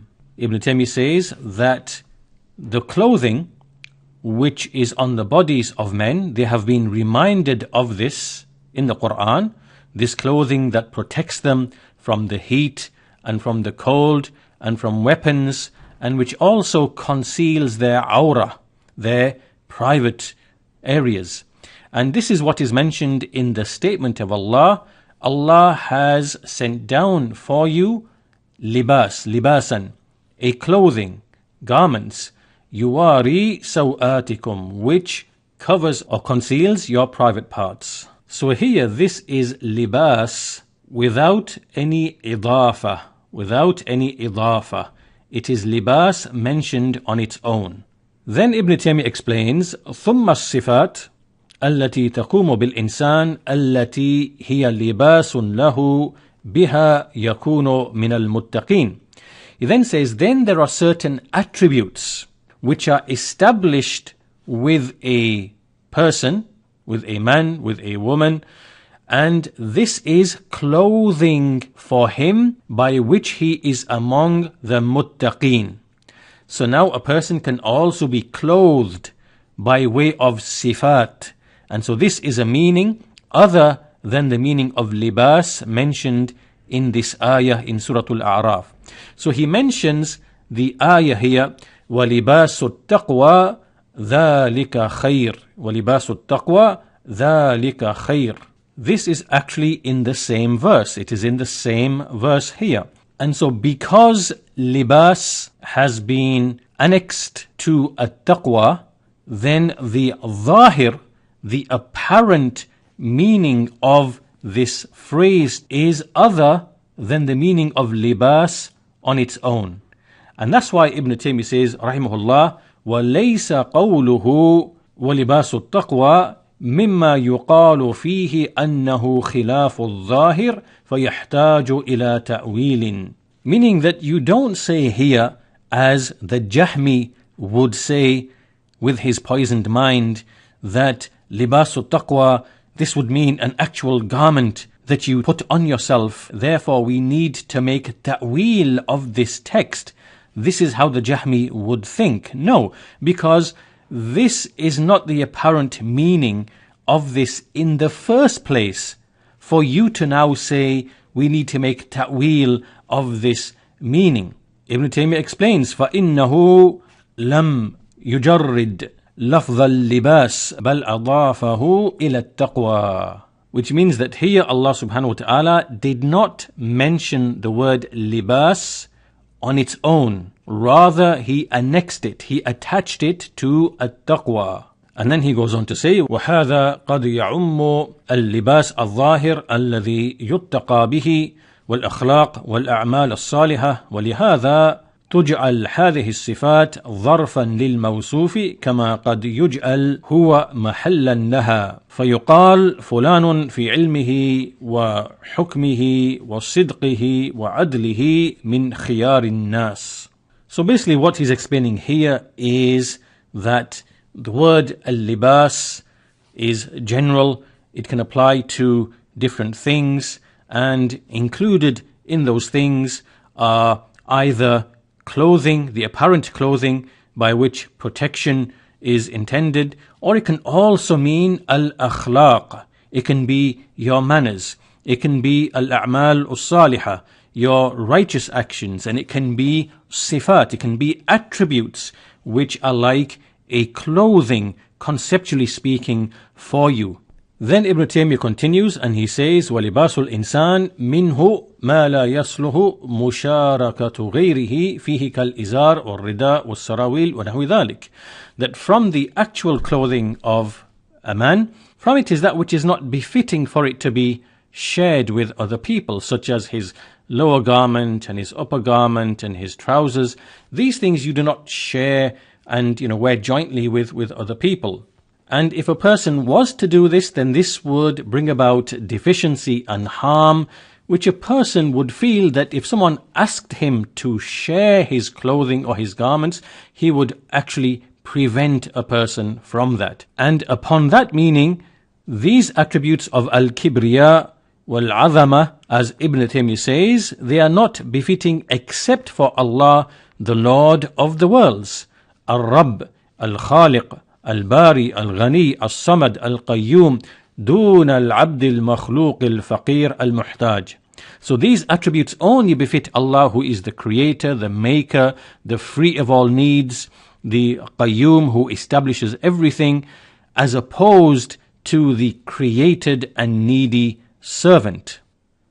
We can now summarize the speech of Shaykh al-Islam Ibn Taymiyyah rahimahullah with the following points. First of all, the first point that he made is that the grammatical composition of the sentence itself negates the so-called apparent or Dhahir meaning, which is presumed by Ar-Razi, which he then considers to be in need of ta'wil or taken metaphorically. In other words, Ar-Razi, in quoting this hadith, al-Izzu Izari wal-Kibriya'u ridai'i, is arguing that the apparent meaning of this is that Allah has actual clothes, and since no intelligent person believes that, this means therefore that this is metaphor or allegory or ta'wil. It is an instance of ta'wil. And he's using this example alongside many other examples from the ahadith and from the texts to argue for ta'wil of the attributes. And so Ibn Taymiyyah's refutation of him is to say that the very text itself is a negation of that corrupt meaning. And that is because the words Izar and Rida have been annexed to attributes. So this is a textual negation of the corrupt meaning. So this is the first point. The second point is that even if we were to say what is in this hadith about a person, about a man, then no one would think that actual garments are meant. And this is because this corrupt meaning, which Ar-Razi presumes to be the Dhahir, which needs to be turned away from its Dhahir, this corrupt meaning is negated by the composition of the sentence, the tarkeeb. And this is because the meaning, the intended meaning of a word changes based upon the grammatical construction or the composition of the sentence in which it has been placed. The third point Shaykh al-Islam makes is that anyone who thinks that this corrupt meaning is the actual Dhahir, which is thereafter in need of ta'wil, he is more repugnant in his speech than the one who thinks that the statement Khalid is a sword among the swords of Allah, that this means Khalid is actually made of iron. And what has preceded so far in the first 3 points, all of it is on its own sufficient to refute the claim of Ar-Razi. The fourth point made by Shaykh al-Islam is that in the verse in Surah Al-A'raf in which Allah mentions libas, قَدْ أَنزَلْنَا عَلَيْكُمْ لِبَاسًا, he mentions libas without idafa. And then again in the same verse, Allah then mentions libas with idafa, وَلِبَاسُ التَّقْوَى. And the meaning, which is Dhahir in each instance, is based upon the grammatical construction. And thus, when the people of the Sunnah say that we take this hadith or this verse upon its apparent, upon its Dhahir meaning, it is other than the corrupt meaning which the people of Kalam presume in their minds, the meaning that they presume to be tajseem and tashbih, because they have this evil perception towards the texts, as if the texts have come in language of tajseem and tashbih, which the people need to be protected from. And therefore, in conclusion, with everything that has preceded, the shubha of this Hanafi Maturidi Jahmi should become somewhat apparent and clear. He is operating on the assumption that the Dhahir that occurred in his mind and his heart on account of the poison of philosophy, falsafa and kalam and the way of Jahm bin Safwan, which has an evil opinion and perception of the texts, as if the texts themselves contain tashbih and tajseem. This is from his poison. He has that poison in his mind. He automatically thinks that somehow the people of the Sunnah are thinking the same thing as him. And then when he makes the accusations of corruption and corruption in creed and so on and so forth, he's really only referring to the filth which originated in his own heart first, and Ahlus-Sunnah are free of that. So we can bring part 2 to a close at this point, and in this particular installment we looked at a general response from Shaykh al-Islam Ibn Uthaymeen rahimahullah, and the issue of what is the Dhahir should now become clear to us somewhat. And in the parts to follow, we are also going to address the issue of when we say Haqiqah, that an attribute is true and real, What does that really mean? Because this is another point of confusion that this Jahmi and many other Jahmis like him also fall into. Just like they are confused on the issue of Dhahir, then likewise they are also confused about this word Haqiqah. And that will also be addressed insha'Allah ta'ala in one of the parts to follow. So with that, we'll bring this installment to a close. Bismillahi walhamdulillah wassalatu wassalamu ala rasulillahi wa ba'd. This is part 3 of our series in dealing with the slander of the Hanafi Maturidi Jahmi, who alleges that the Salafis believe Allah wears clothes. And this slander itself is built upon and emanates from multiple layers of ignorance, as well as corruption in intent and motive. You have to be extremely dishonest to make such a claim, on top of being extremely ignorant. In the first part of this series, we gave some history of the people of Kalam and the origin of this Kalam. We mentioned that on account of this ul-Kalam, these people developed a certain type of theology which involved making negations for Allah upon an innovated language. This itself came from the Greek philosophers, and it is known as negative theology. You can see the language, not a body, not divisible, not mutable, without parts, without passions, without activity, without direction, without place, and so on and so forth. This was made to be the foundation of belief in Allah, or describing Allah, or speaking about the perfection of Allah. This has not come in any book, nor on the tongue of any messenger. However, on account of this innovated theology, they began to accuse the Salaf and the carriers of the narrations of being mujassima and mushabbiha, and many of the Salaf, they have statements where they explain this reality. From them is Ali bin al-Madini, who said, for example, "Man qala fulanun mushabbih, alimna annahu jahmi." Whenever you see someone accusing someone else of being an anthropomorphist, then we come to know that he is a Jahmi.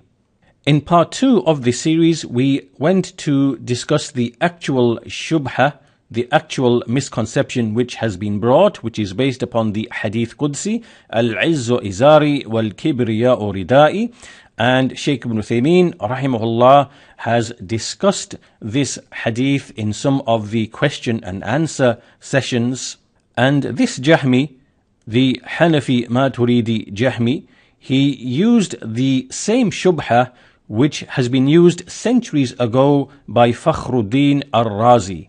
He's taken one or two sentences or a particular conversation and used that to make this slanderous accusation against the Shaykh and against Salafis in general, that they say Allah wears clothes.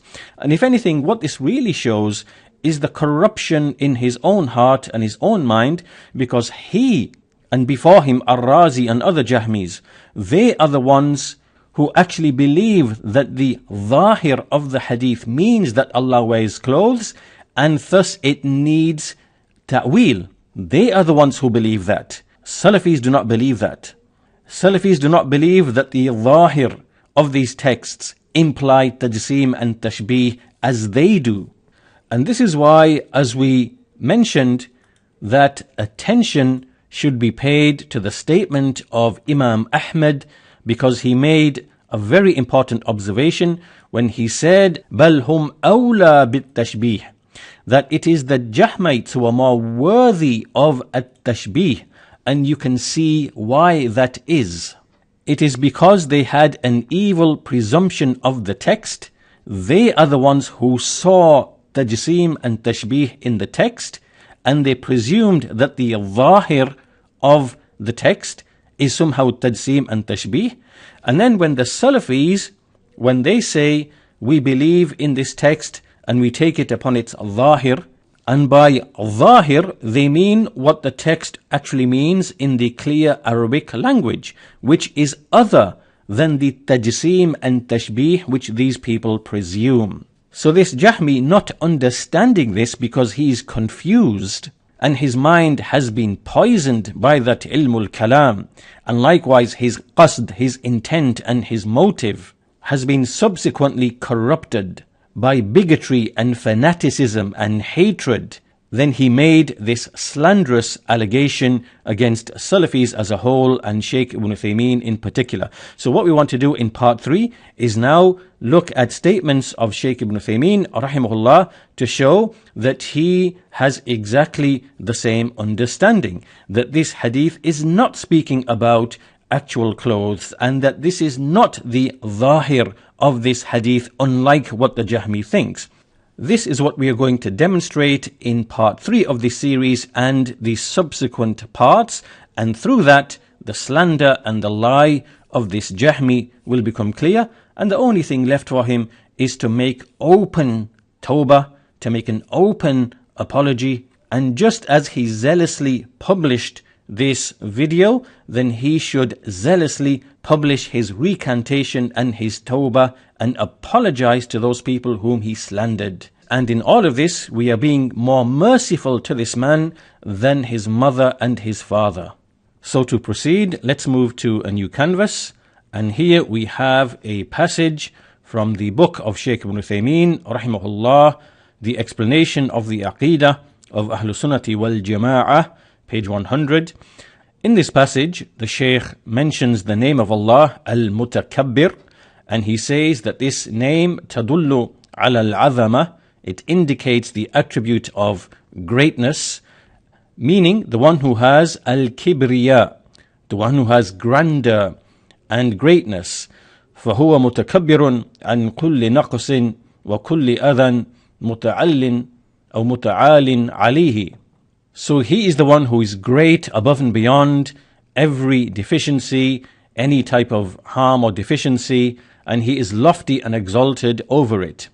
And then he says, this is an attribute of perfection as it relates to Allah. وَهِيَ صِفَةُ كَمَالٍ بِالنِّسْبَةِ لِلَّهِ وَصِفَةُ ذَمٍّ لِلْإِنسَانِ.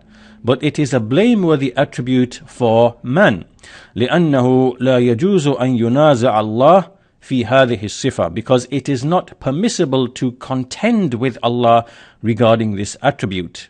Then this is where the Shaykh addresses the hadith, مسألة, an issue في الحديث ما يرويه النبي صلى الله عليه وسلم عن ربه عز وجل. So this is the Hadith Qudsi, and he mentions it, al-Kibriya'u ردائي wal-Azamatu إزاري, that al-Kibriya, this grandeur and this might, is my upper garment or cloak, and al-Azama, which is another type of greatness, is my lower garment. And as Shaykh al-Islam Ibn Taymiyyah mentions, that al-Kibriya is of a higher level than al-Azama. And this is why we say in the adhan and in the prayer and in the adhkar, Allahu Akbar. We do not say Allahu A'azam.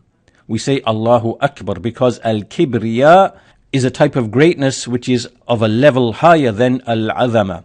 So in any case, the Shaykh says, فَهَلْ مِنْ عَقِيدَةِ أَهْلِ السُّنَّةِ وَالْجَمَاعَةِ فِيهِ أَن نُثْبِتَهُ لِلَّهِ تَعَالَى. Meaning that is it from the creed that we affirm this, what Allah Azza wa Jal has mentioned in this Hadith Qudsi, that we affirm it for Allah. And remember, we are speaking here of the idafa, because rida has been mentioned with idafa to an attribute. And the izar has been mentioned by way of idafa to an attribute, which is al-azama. So, to be very clear, what the Shaykh is mentioning about affirmation is the actual idafa, is the mention of these words with idafa. And then he makes this very clear in the next paragraph when he says, al-jawab, na'am. Yes, the answer is yes. نُثْبِتُ لِلَّهِ مَا أَثْبَتَهُ اللَّهُ لِنَفْسِهِ. We affirm for Allah what He affirmed for Himself in the clear Arabic language, about which there is no ambiguity. Then he says, explaining along the same lines as Shaykh al-Islam Ibn Taymiyyah, أَلَيْسَ اللَّهُ تَعَالَى قَالَ لَنَا وَنَحْنُ بَشَرٌ وَلِبَاسُ التَّقْوَى ذَلِكَ خَيْرٌ. The clothing of piety, that is best. And then he says, فَالتَّقْوَى لَا يَلْبَسُهَا الْإِنسَانِ. So this is a key statement here, فَالتَّقْوَى لَا يَلْبَسُهَا الْإِنسَانِ, meaning that the attribute or the quality of at-taqwa is not an actual garment that a person would wear. This is not the meaning that we understand to be the dhahir of this phrase here, because the libas has been mentioned bil-idafa, with annexation to an attribute. And thus the dhahir, the apparent meaning in the Arabic language, is determined by that idafa. And this is what this Jahmi and his likes do not understand, or maybe they pretend they do not understand, because they have an evil opinion and therefore an evil understanding of the texts, which is why they seem to see tajseem and tashbih in the speech of Allah Azza wa Jal and the speech of His Messenger Sallallahu Alaihi Wasallam, which somehow needs ta'wil for the tajseem and the tashbih to be erased from the text. This is the evil opinion of these people, and this is the angle from which they are coming, and this is the basis upon which they accuse Ahlus-Sunnah and the Salafis of being mushabbiha and mujassima. So then after this statement, Shaykh Ibn Uthaymeen rahimahullah, he said, فَيَجِبُ أن نثبت لله ما أثبته لنفسه ولكن بدون تمثيل.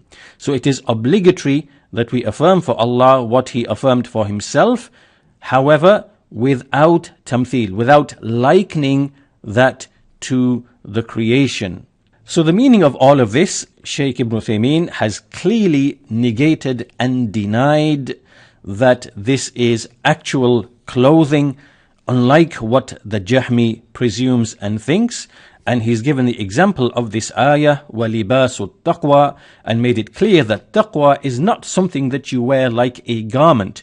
Rather, it is an attribute that you possess, and which in the Arabic language can be said to be libas, conceptually speaking. It is permissible to do so in the Arabic language. It is what is found in the Quran, that an attribute that is possessed by a being having an attribute, can be said to be libas.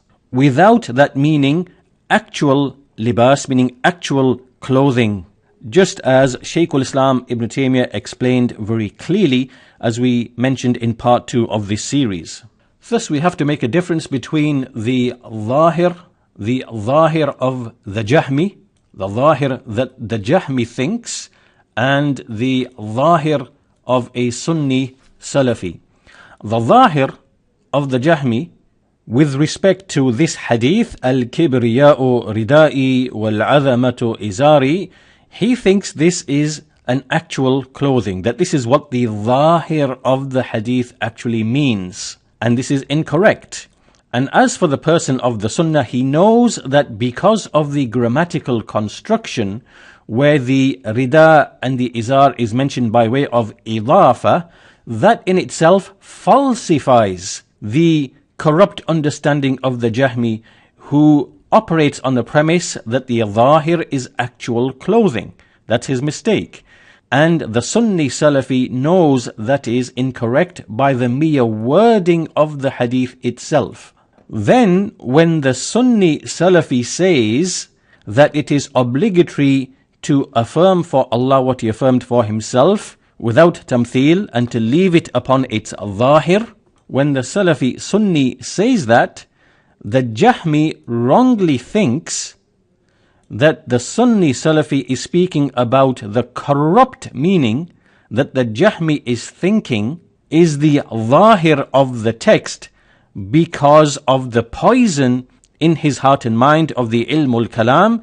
He thinks that the texts came with apparent tajseem and tashbih, which is in need of removing by way of the ta'wil, which is really a type of tahrif, which is distortion and alteration. So this is what is really taking place, and from this we can see the reality of this individual, his jahl, his evil intention, his corrupt motive, and this slander of all of the Salafis that they believe somehow that Allah wears clothes. This is a mighty slander which is going to be a burden on the shoulders of this miskeen. And this is why we are being more merciful to him than his mother and his father, so that he repents and recants and openly announces his recantation and repentance and apology to the Salafis and the noble sheikhs which he has slandered and vilified on account of his jahl and hawa. So with that, we can bring part 3 of this installment to an end, and we are not finished yet. There are more statements from Shaykh Ibn Uthaymeen rahimahullah which make the affair clear. So we will address those quotations and those statements in what follows in this series, insha'Allah ta'ala. Bismillah walhamdulillah wassalatu wassalamu ala rasulillah wa ala alihi wa sahbihi wa man wala. This is part 4 of our series in addressing the wicked slander of this Maturidi Jahmi against Salafis as a whole and against Shaykh Ibn Uthaymeen in particular, that they allegedly believe Allah wears clothes. This type of accusation only emanates from a childish type of ignorance and shallowness, as well as maliciousness and evil intent.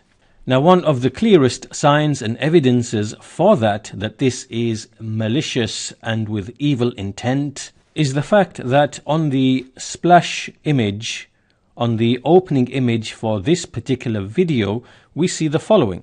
This is a picture of Shamsi, and next to that is this big title, Allah wears clothes, and we have the title Salafi Aqidah at the top, and behind we have these images of clothes.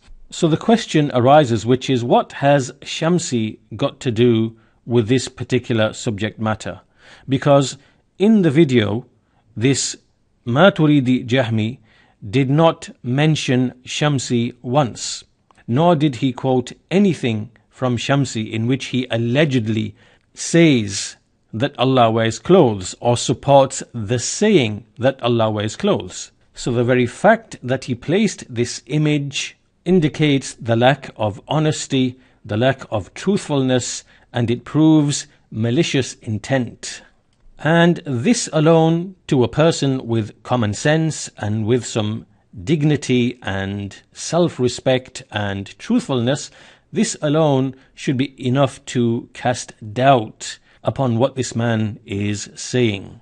So once that is clear, in the previous lesson we quoted this statement of Shaykh Ibn Uthaymeen rahimahullah, in which he explained the sense in which the attributes of al-Kibriya and al-Azamah mentioned in this hadith are affirmed for Allah subhanahu wa ta'ala.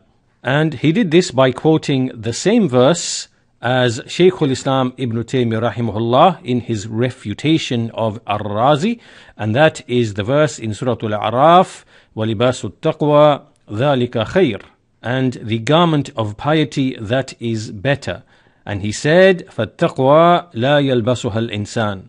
This quality mentioned here, at-taqwa, to which libas has been annexed, this is not something that a person actually wears, like a thobe or a garment.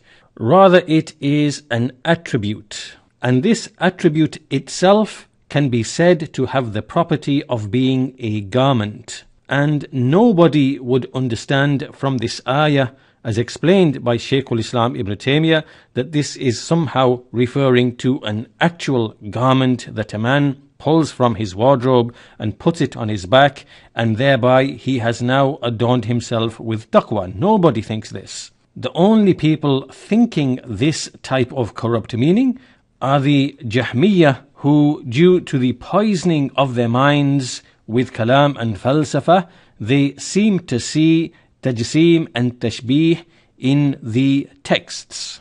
That what they allege to be the dhahir or the apparent sense or meaning of these texts, that this is tajseem and tashbih. So the disease actually originates with them. Further to this issue of the word libas, we can see in the Quran the various ways in which the word libas has been used. Here it is libas on its own, which indicates actual clothing. And then we have libas bil-idafa, it is annexed to at-taqwa, which is an attribute. And then we have the night, which has been made into a libas. Nobody thinks that when it's nighttime, you reach out into the air and you somehow wear the night as a garment. Nobody thinks that. Rather, this is the clear use of the clear Arabic language to afford or to provide a meaning which is very apparent and very clear. Similarly, the spouses are a libas for each other, and even states such as hunger and fear which can arise in a person, even these can be said to be a libas. And all of this shows that the use of the word libas in this manner is correct and acceptable and has a basis in the Arabic language, and we find it in the Quran. And upon this, the sense in which Shaykh Ibn Uthaymeen rahimahullah affirms this hadith and the attributes mentioned therein is in the sense that al-Kibriya and al-Azamah are Allah's attributes. They are attributes of His essence, and Allah is the one who described them as His rida and His izar, without that necessitating the corrupt meaning which the Jahmi wrongly presumes to be the Dhahir of this text. So all of that was made clear in the previous part of the series, and to now make this even more clear and to remove any and all ambiguity, we move to the next statement from Shaykh Ibn Uthaymeen rahimahullah. So this is a very short audio clip which can be heard at this address here. And here the questioner, he says, Shaykh, بعض أهل العلم أثبت لله سبحانه وتعالى الرداء والإزار هل هذا يصح? O Shaykh, some of the people of knowledge have affirmed for Allah the Sublime and Exalted al-rida and al-izar, which we can translate as a cloak or upper garment and a lower garment. Is this correct? And so the Shaykh rahimahullah, he answers by saying, هذا جاء في الحديث. This has come in the hadith. Al-azama wal-kibriya. So this is what has come in the hadith. فأنا أقول كما قال الرسول فقط. I say only what the Messenger of Allah sallallahu alaihi wasallam said.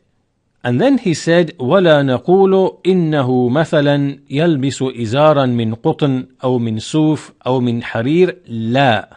So this is very clear and explicit. We do not say that he, for example, wears an izar of cotton or of wool or of silk. No. We say al-azama and al-kibriya faqat. That's it. Meaning it is the attributes of al-azama and al-kibriya that Allah Azza wa Jal has affirmed for Himself.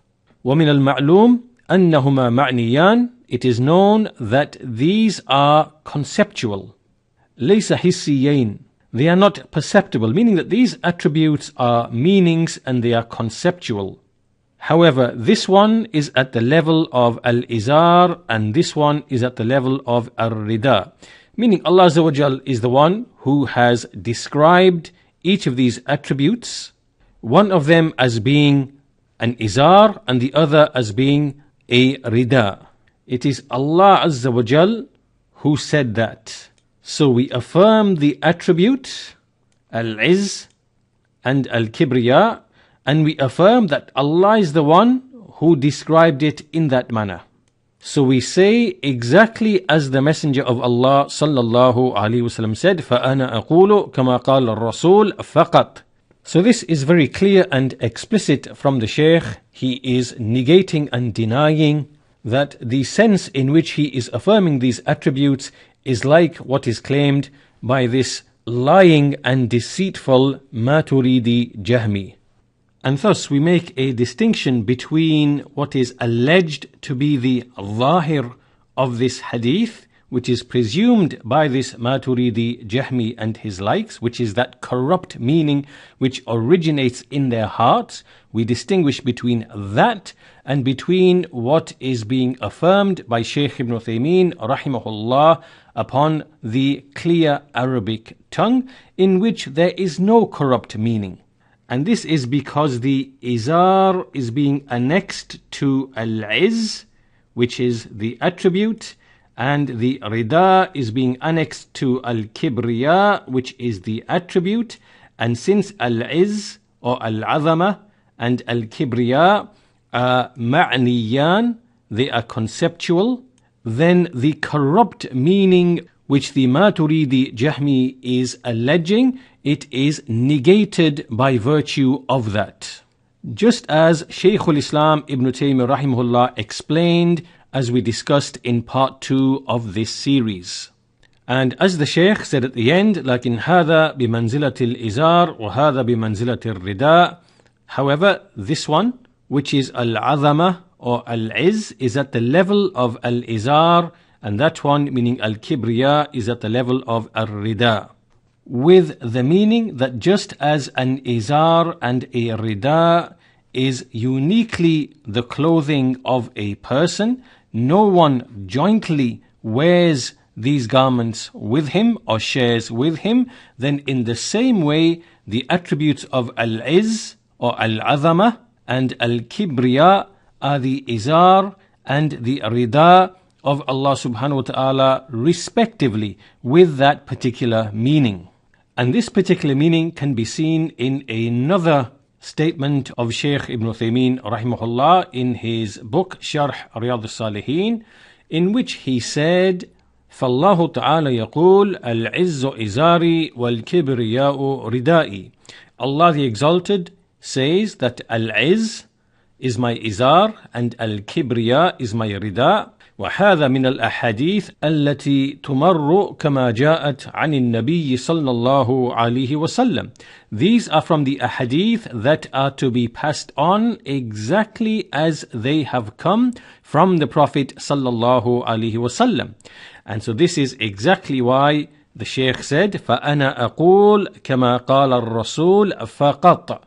This is how you convey the hadith. Allah is the one who affirmed for himself the attribute of al-izz and al-kibriya, and he made this one at the level of al-izar, and he made that one at the level of al-rida. So the Shaykh said, this is from those ahadith which are passed on exactly as they have come from the Prophet sallallahu alaihi wasallam. And we do not subject the meanings of these texts with tahrif and nor with takyif. وإنما يقال هكذا قال الله تعالى فيما رواه النبي صلى الله عليه وسلم عنه. Rather it is said, this is what Allah the Exalted said in what his Prophet narrated from him. Then the Shaykh said, فَمَنْ نَازَعَ اللَّهَ فِي عِزَّتِهِ وَأَرَادَ أَنْ يَتَّخِذَ سُلْطَانًا كَسُلْطَانِ اللَّهِ أو نازع الله في كبريائه وتكبر على عباد الله فإن الله يعذبه. Anyone who contends with Allah in his attribute of izzah, of might and power, and who wants to take a sultan, meaning a dominion or an empire or an authority like the authority of Allah, or who contends with Allah in his kibriya, in his grandeur and greatness, and who shows arrogance over the servants of Allah, then Allah will punish him. يعذبه على ما صنع ونازع الله تعالى فيما يختص به. Allah will punish him for what he has done and for him contending with Allah in that which is specific to Allah. So as you can see, this could not be any clearer, and it really exposes the khubth, the vileness of this Hanafi Jahmi, and the very distasteful, evil way in which he has tried to present this issue to his audience in order to deceive them and make fools of them on the basis of lies and deceptions. Now, to conclude this presentation, we can cite another statement from another Salafi scholar, Shaykh Abdul-Muhsin al-Abbad, حفظه ta'ala. And this statement of the Shaykh is exactly the same in meaning as what we have seen from Shaykh Ibn Uthaymeen from the two statements that we cited from him. This one in which he explicitly denies that this is actual clothing, and the other in which he explains the meaning of the hadith and the reason for Allah Azza wa Jal making al-izz his izar and al-kibriya his rida. And the speech of Shaykh Abdul-Muhsin is a nice summarization of that.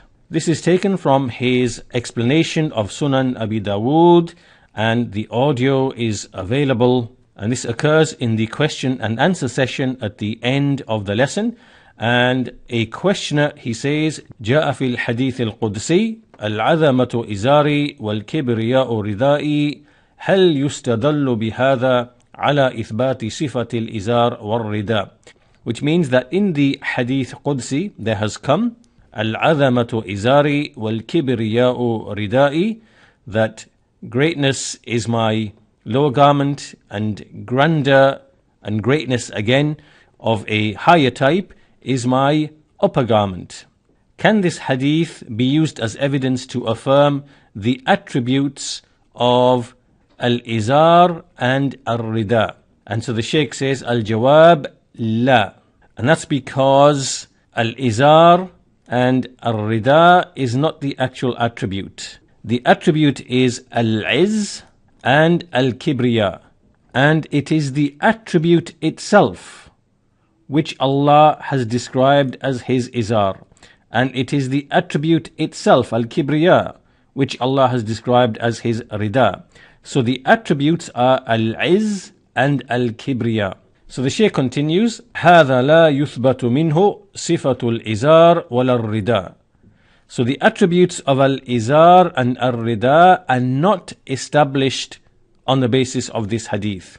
وإنما هذا فيه بيان اختصاص الله عز وجل واتصافه بهما. All that this hadith contains is that Allah Azza wa Jal, the Mighty and Majestic, is unique in being described with these attributes. Meaning, just like a man, يعني مثل ما أن الإنسان يستعمل الإزار والرداء. Meaning, just as a man, he uses an izar and a rida, meaning that when he wears that, he is unique in wearing his garments. Nobody is jointly wearing his garment with him, and nobody shares with him in those garments, and every man knows that.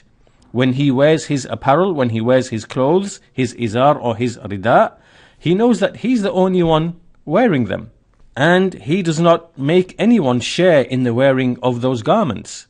So in that sense, in the same way, then Allah Azza wa Jal is described with al-kibriya and al-azama. فالله عز وجل موصوف بالكبرياء والعظمة وهما إزاره ورداؤه.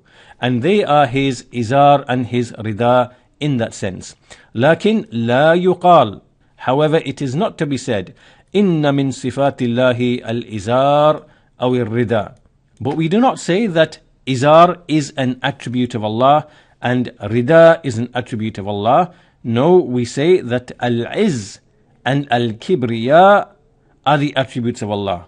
وَإِنَّمَا يُقَالْ الْعَظَمَةُ وَالْكِبْرِيَا إِزَارُهُ وَرِدَاؤُهُ. So al-izz or al-azama and al-kibriya are the attributes of Allah, and they are his izar and his rida.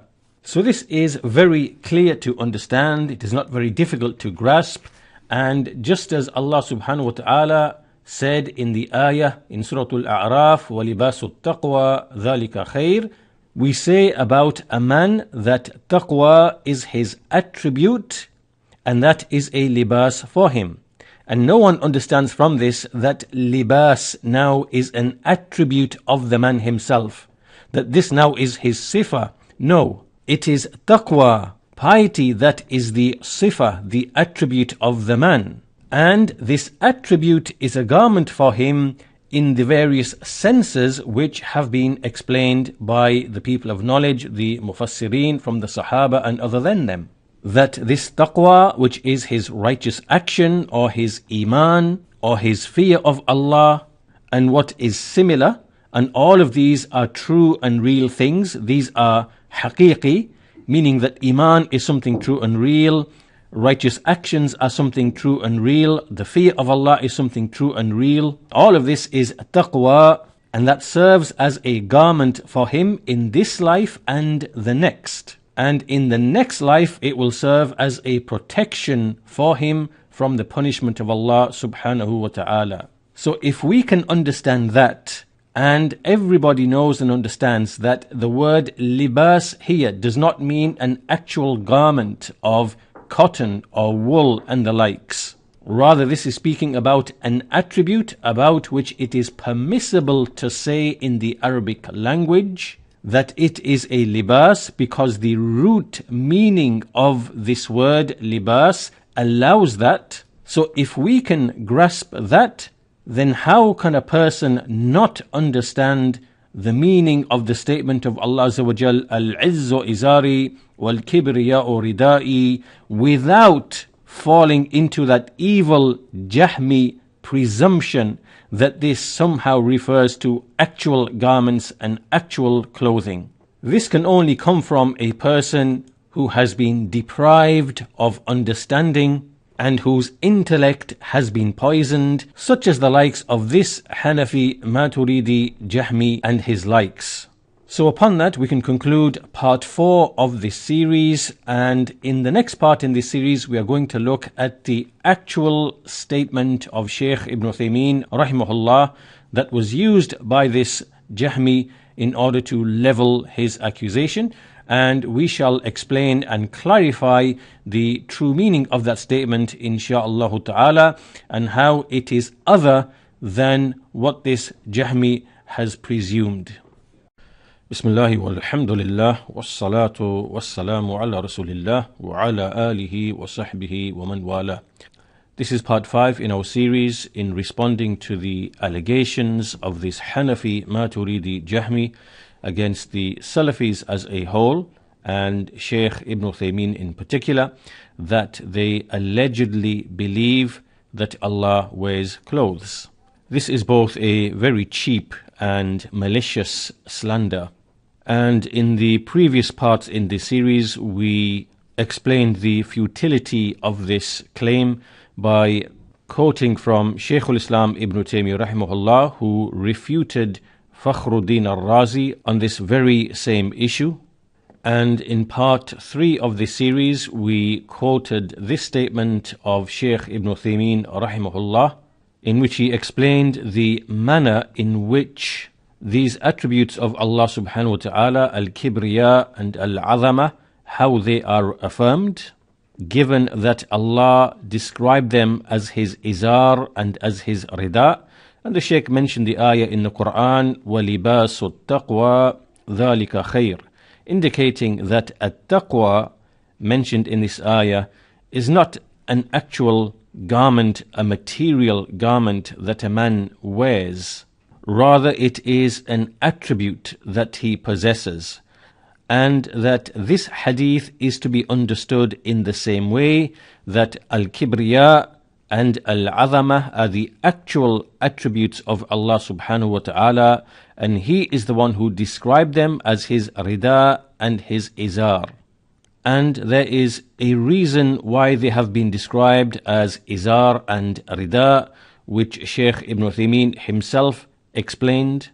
Likewise, Shaykh Abdul-Muhsin al-Abbad, whom we also quoted from.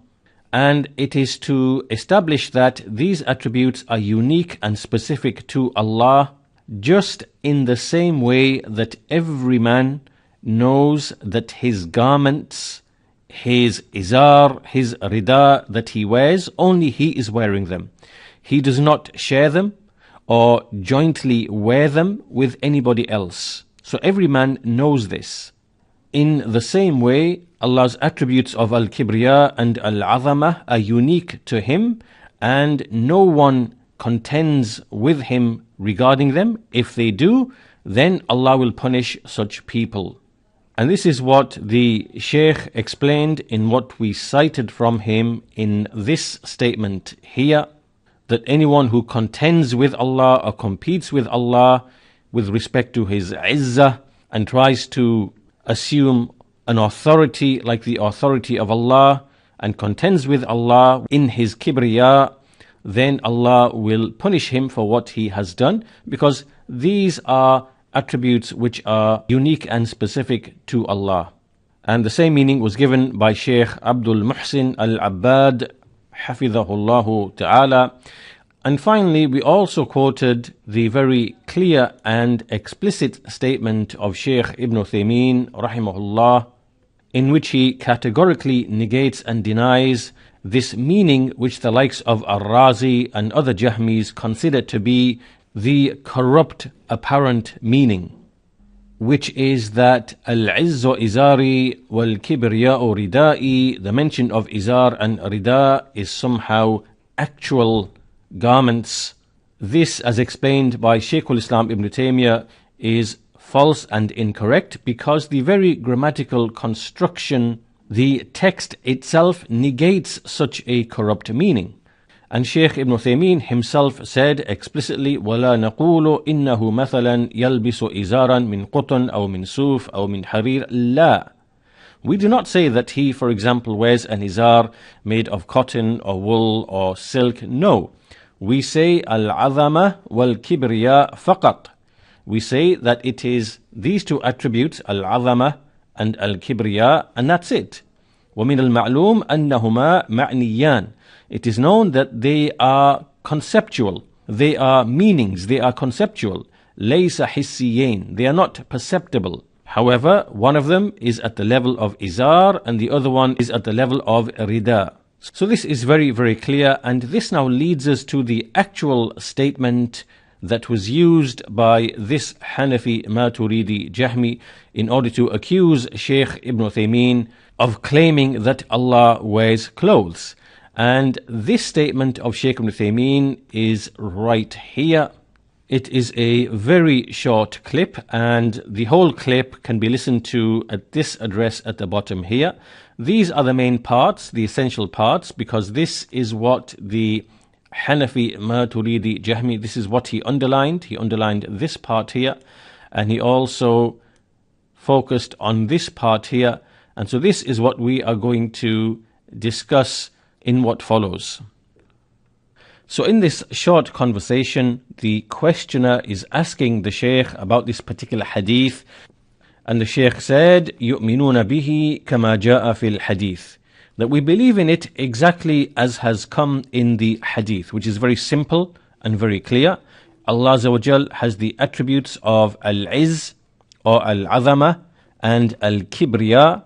These attributes are specific and unique to Allah, and Allah Azza wa Jal is the one who described them as his izar and his rida. Not in the sense of actual clothing, because the very text and the grammatical construction of the hadith negates that, but rather in the sense of being attributes of his essence. And then the questioner tries to delve a bit further and tries to say, well, are they this, are they that, are they conceptual, are they meanings, are they this? And the Shaykh is upset about this and goes on to explain that if anyone, لو أن أحدا بل لو أن الله عز وجل يوم القيامة سألك ما تقول ماذا تقول لله. If anyone, rather if Allah Azza wa Jal, the Mighty and Majestic, was to ask you on the Day of Judgment, what do you say? What do you say to Allah?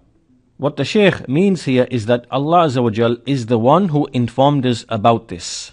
He is the one who told us about his attributes, al-izz and al-kibriya, and that one is at the level of an izar and the other one is at the level of rida. Not upon the corrupt meaning presumed by the poisoned Jahmi mind, but rather upon what Allah Azza wa Jal himself intended by this. So Allah is the one who told us this. And so the Shaykh says, Al-mas'ala ma hiya ihtimalul lafzi lil ma'na. This is not an issue of the word carrying a particular meaning. Rather, al-mas'ala كيف تقابل الله عز وجل يوم القيامة. How are you going to face Allah عز وجل on the day of judgment إذا كان ظاهر كلامه أنه إزار حقيقي ورداء حقيقي, when what is apparent from his speech is that it is a true and real izar and a true and real rida. So this is this part here.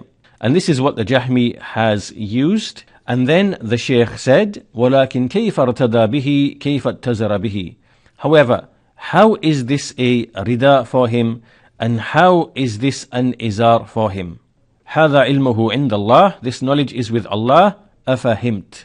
So here we have the words al-Dhahir, al-Dhahir, and al-Haqiqah, that which is apparent, and the reality of a thing. And so these two words have obviously confused this Maturidi, Hanafi, Jahmi, and upon that confusion and ignorance, he has leveled this charge against Shaykh Ibn Uthaymeen, rahimahullah, which Shaykh Ibn Uthaymeen, rahimahullah, has explicitly denied in other speech, and which is not the Dhahir of the text to begin with, as we have explained in the previous parts in this series. Now, before we explain this, let us complete the rest of the statement. The Shaykh addresses the people present and he says that this issue isn't about how clever and shrewd a man is in turning the text to whatever direction he wills, meaning to explain the text through his reason, or it being a matter of how any one man understands the actual text. No, the issue is khabar mahd. Al-mas'ala khabar mahd. It is purely an issue of a report coming from Allah, Allah informing about himself.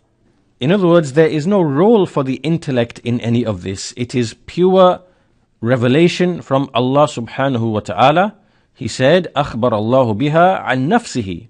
Allah is informing by way of this about himself. It is not possible on the day of judgment that we say, "O our Lord, ليس إزارا لك ولا رداء لك." ما يمكن.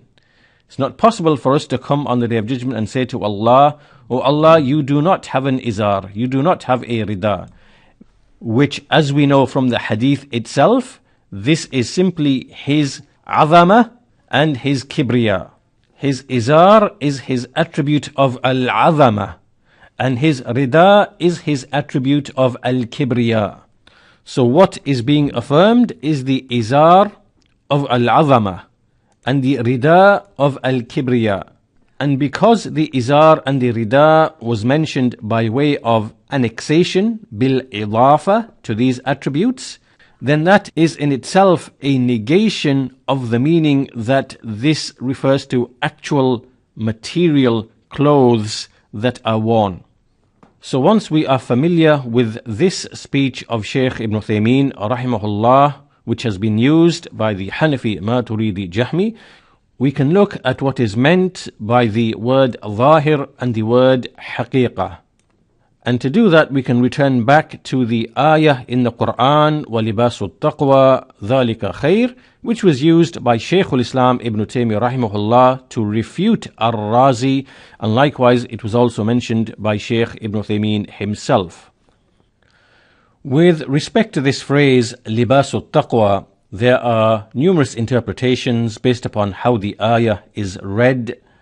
So some of the Mufassirin, they say libasul taqwa means that it is clothing that conceals your private parts, which is from taqwa, and this is a reference to the pagan Arabs who would make tawaf around the Kaaba naked.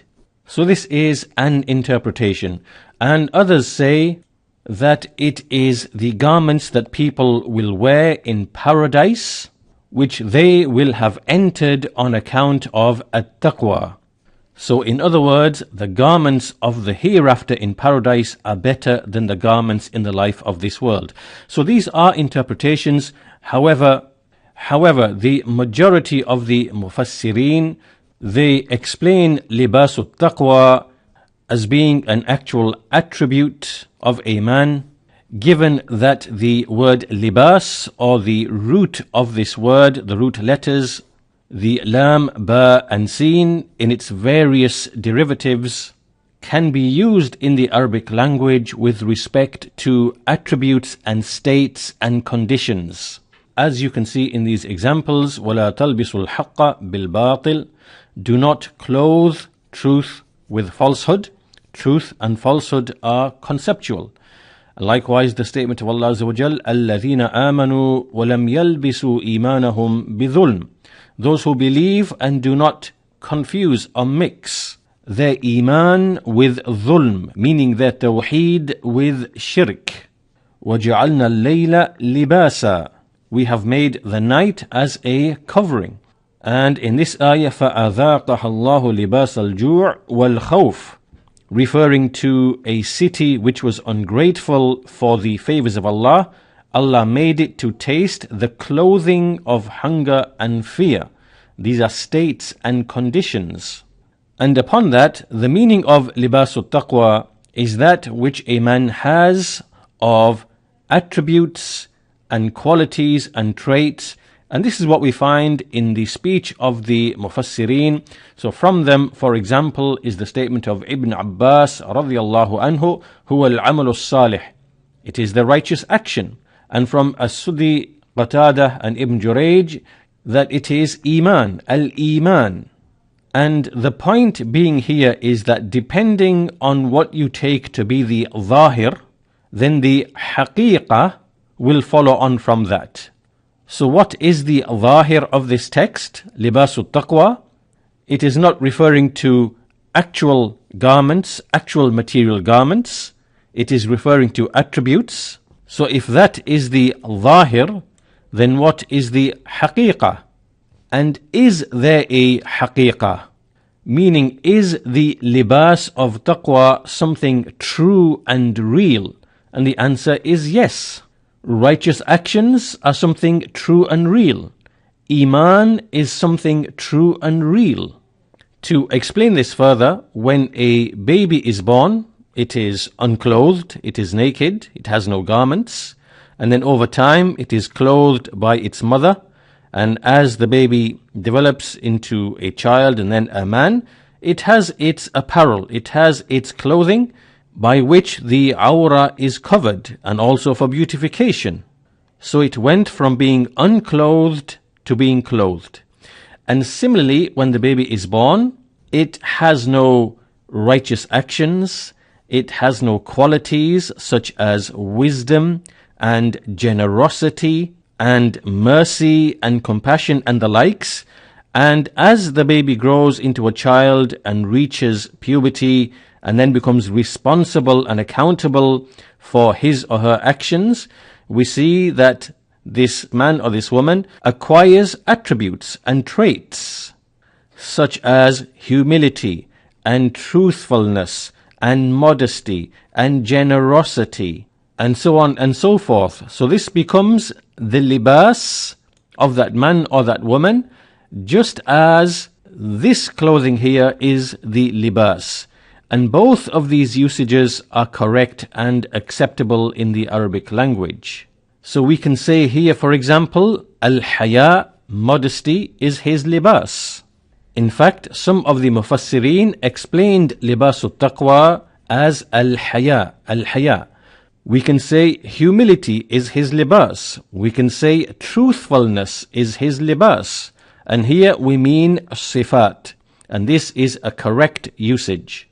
And upon that, then this libas has a haqiqah, and this libas has a haqiqah as well. Because attributes are true and real, and they are a libas in a real and true sense, just as clothing itself, actual clothing, is obviously true and real. And this applies also to those attributes which are conceptual, they are meanings, al-Rahmah, al-Hikmah, al-Ilm.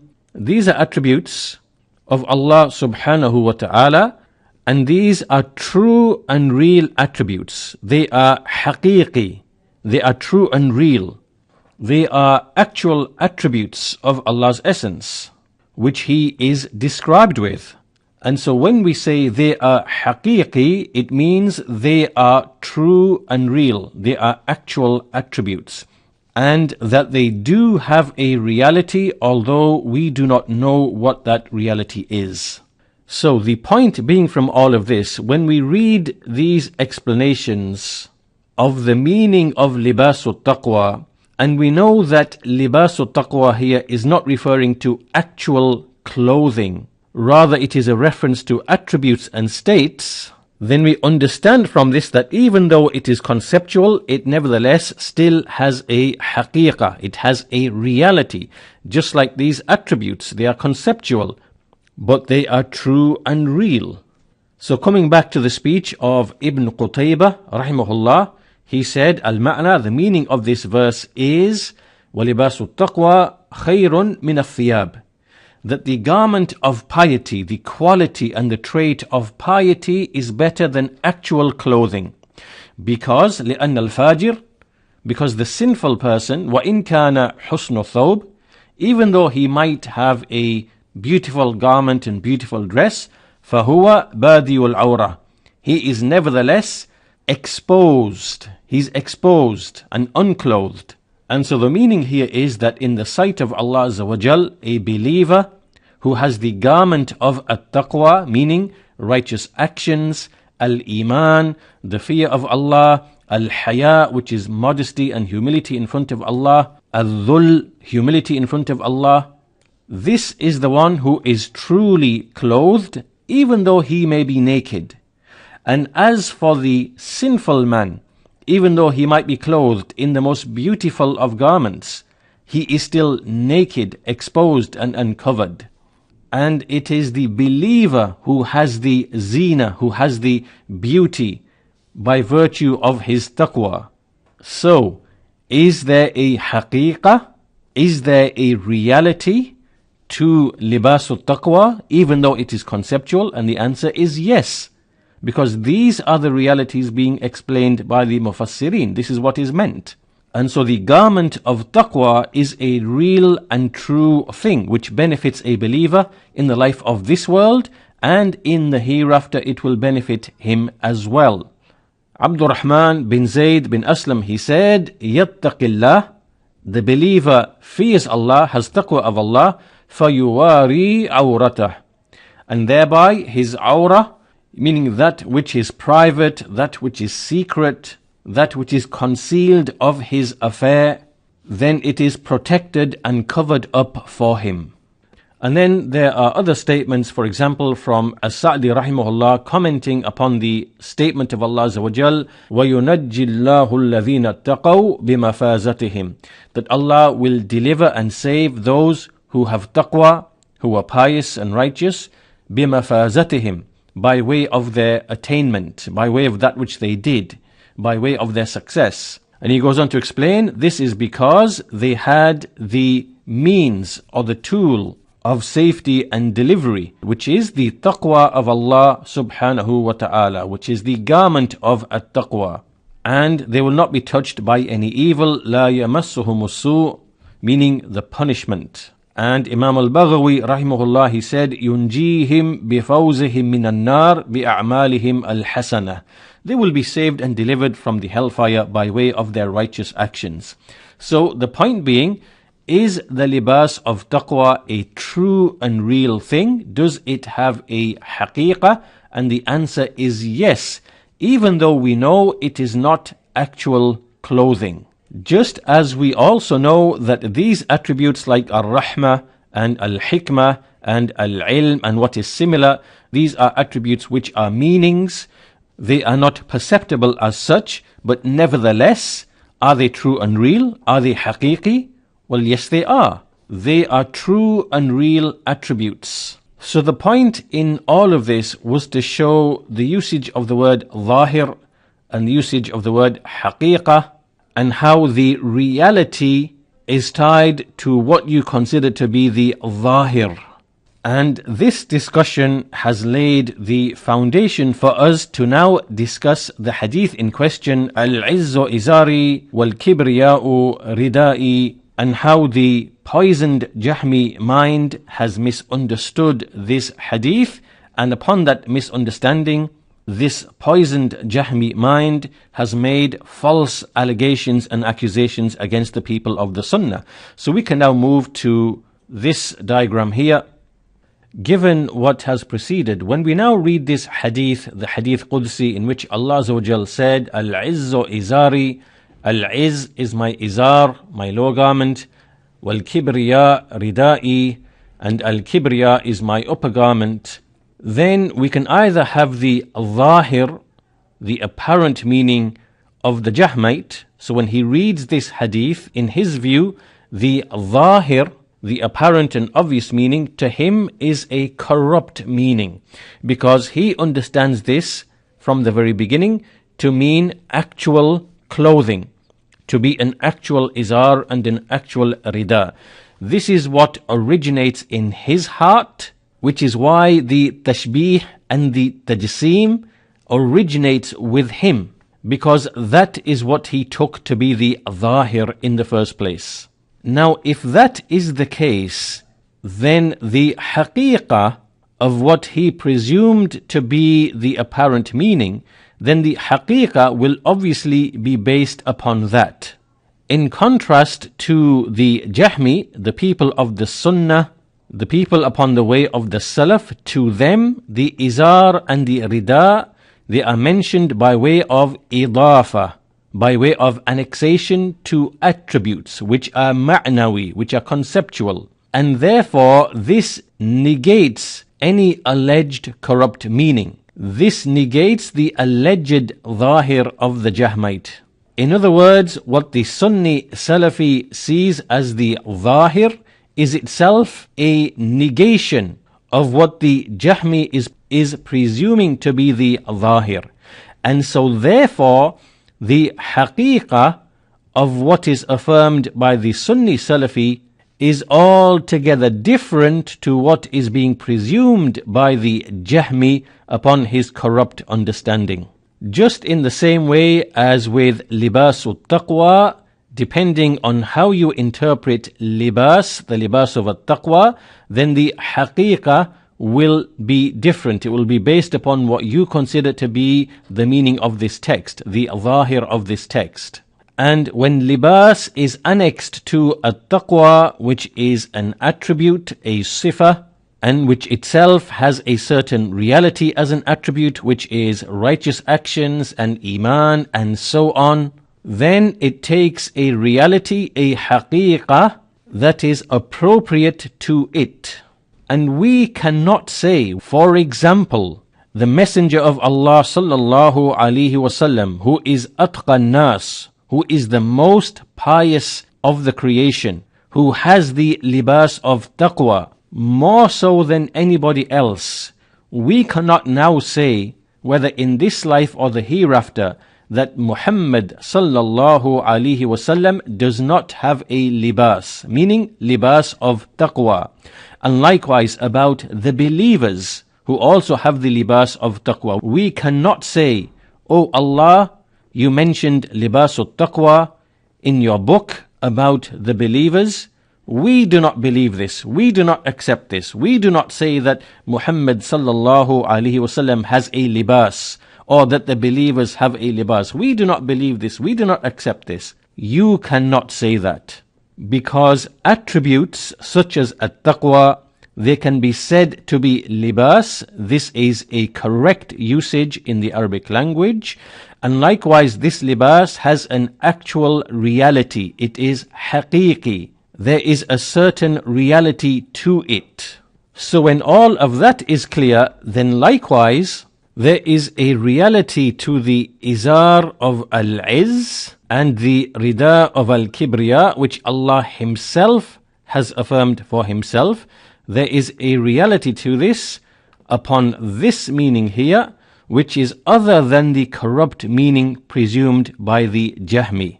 And what is that reality? Well, it is the attribute itself. It is al-izz itself, which Allah has described as His izar. It is al-kibriya itself, which Allah has described as His rida.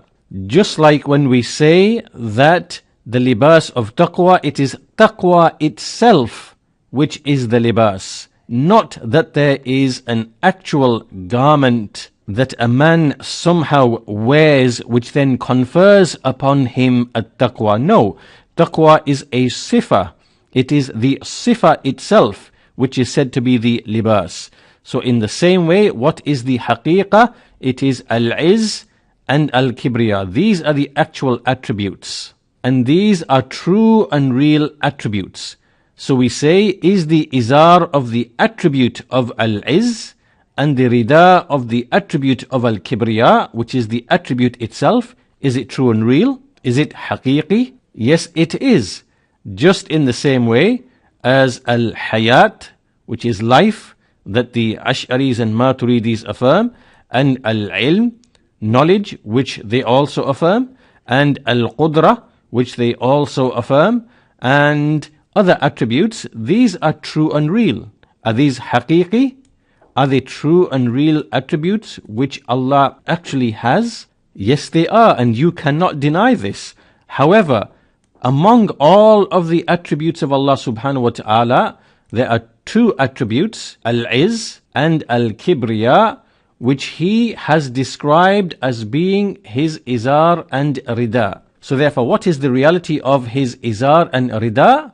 Well, it is al-izz and al-kibriya. It is the attribute itself. So if you come along and you say Allah has no izar and has no rida, upon this meaning here, which is the correct meaning, then effectively you are negating the attributes of al-izz and al-kibriya. You are negating them. You are denying that they are haqiqi, true and real. Just in the same way as if you came and said that Muhammad sallallahu alaihi wasallam and the believers have no libas, then you are denying that they have taqwa and righteous actions and iman, because that is what is meant by libasut taqwa. So upon all of this, the meaning and the intent of Shaykh Ibn Uthaymeen rahimahullah in his speech, when he says, how are you going to face Allah Azza wa Jal on the Day of Judgment, when the apparent of his speech is that it is a true and real izar and a true and real rida. The Dhahir and the Haqiqah that the Shaykh is referring to is other than what the Jahmi is presuming to be the Dhahir and the Haqiqah. And likewise, the statement of the Shaykh, وَلَكِنْ كَيْفَ ارْتَدَى بِهِ كَيْفَ اتَّزَرَ بِهِ. So, just like we do not fully understand how is the garment of taqwa present with a man, because it is conceptual, and even though it is conceptual, there are still certain realities attached to it, then in the same way, how is the izar, which is Allah's attribute of al-izz, how is that with Allah? How is the attribute of al-izz an izar? We don't know.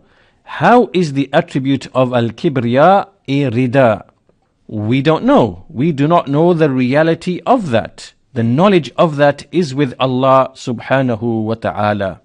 So this is very clear in explaining the intent of the Shaykh. There is nothing in here whatsoever that Shaykh Ibn Uthaymeen rahimahullah is referring to actual clothing, unlike what has been claimed by this lying, deceitful Hanafi, Maturidi, Jahmi. And the speech of the Shaykh is very explicit in denying this corrupt meaning alleged by this Jahmi, as we see in this statement here. We do not say, for example, that he wears an izar made of cotton or wool or silk and the likes. No. Rather we say, al-azama wal-kibriya faqat. This is what is Allah's izar, meaning it is the sifa, it is the attribute itself. Just like the libas of taqwa, it is taqwa itself which is the libas, which is the righteous action and iman. So there is no ambiguity or confusion in any of this. The issue is very, very clear and apparent. And to make things even more apparent and clear for the Jahmi, we can explain to him on the basis of the attributes that he himself affirms: life, hearing, seeing, knowledge, will, power, speech. These are the attributes affirmed by the Ash'aris and Maturidis. And it is possible for a Mu'tazili who denies these attributes to come along and say, are these attributes true and real?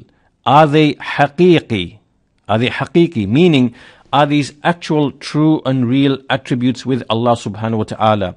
Even though we do not know the haqiqah, we don't know the reality of how these attributes are with Allah, nevertheless, are they actual true and real attributes? So this question can be posed by the Mu'tazili to the Ash'ari Maturidi, and the Ash'ari Maturidi can either say, well, no, they are not haqiqi, meaning they are not true and real attributes, in which case he has denied these attributes, or he can say, yes, these attributes are haqiqi, meaning they are true and real, they actually exist as attributes of Allah subhanahu wa ta'ala.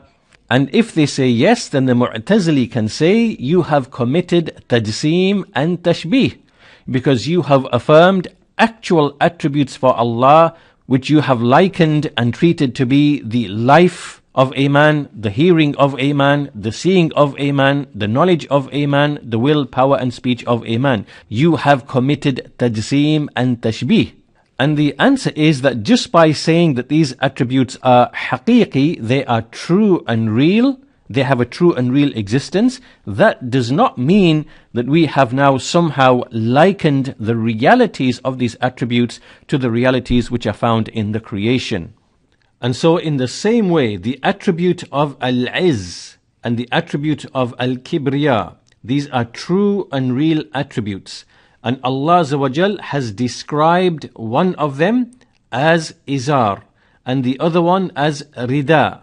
So this is a sifa, an attribute or a description of an attribute. Because the attributes of a thing can also have attributes.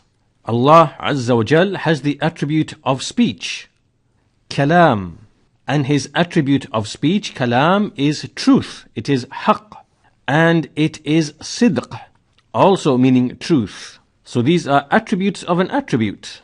So haqq is an attribute of kalam, sidq is an attribute of kalam, and hasan is an attribute of kalam, and it is the kalam which is haqq, and which is sidq, and which is hasan, because these are its attributes. And thus the izar of al-izz, it is the attribute of al-izz, which has the description of being an izar, and the rida of al-kibriya, it is the attribute of al-kibriya, which has the description of being a rida. Not that there is something separate and distinct which is an actual garment of clothing as presumed in the corrupt understanding of the Jahmite to be the Dhahir of the text. So in essence, the Jahmi is in one valley and we are in an altogether different valley.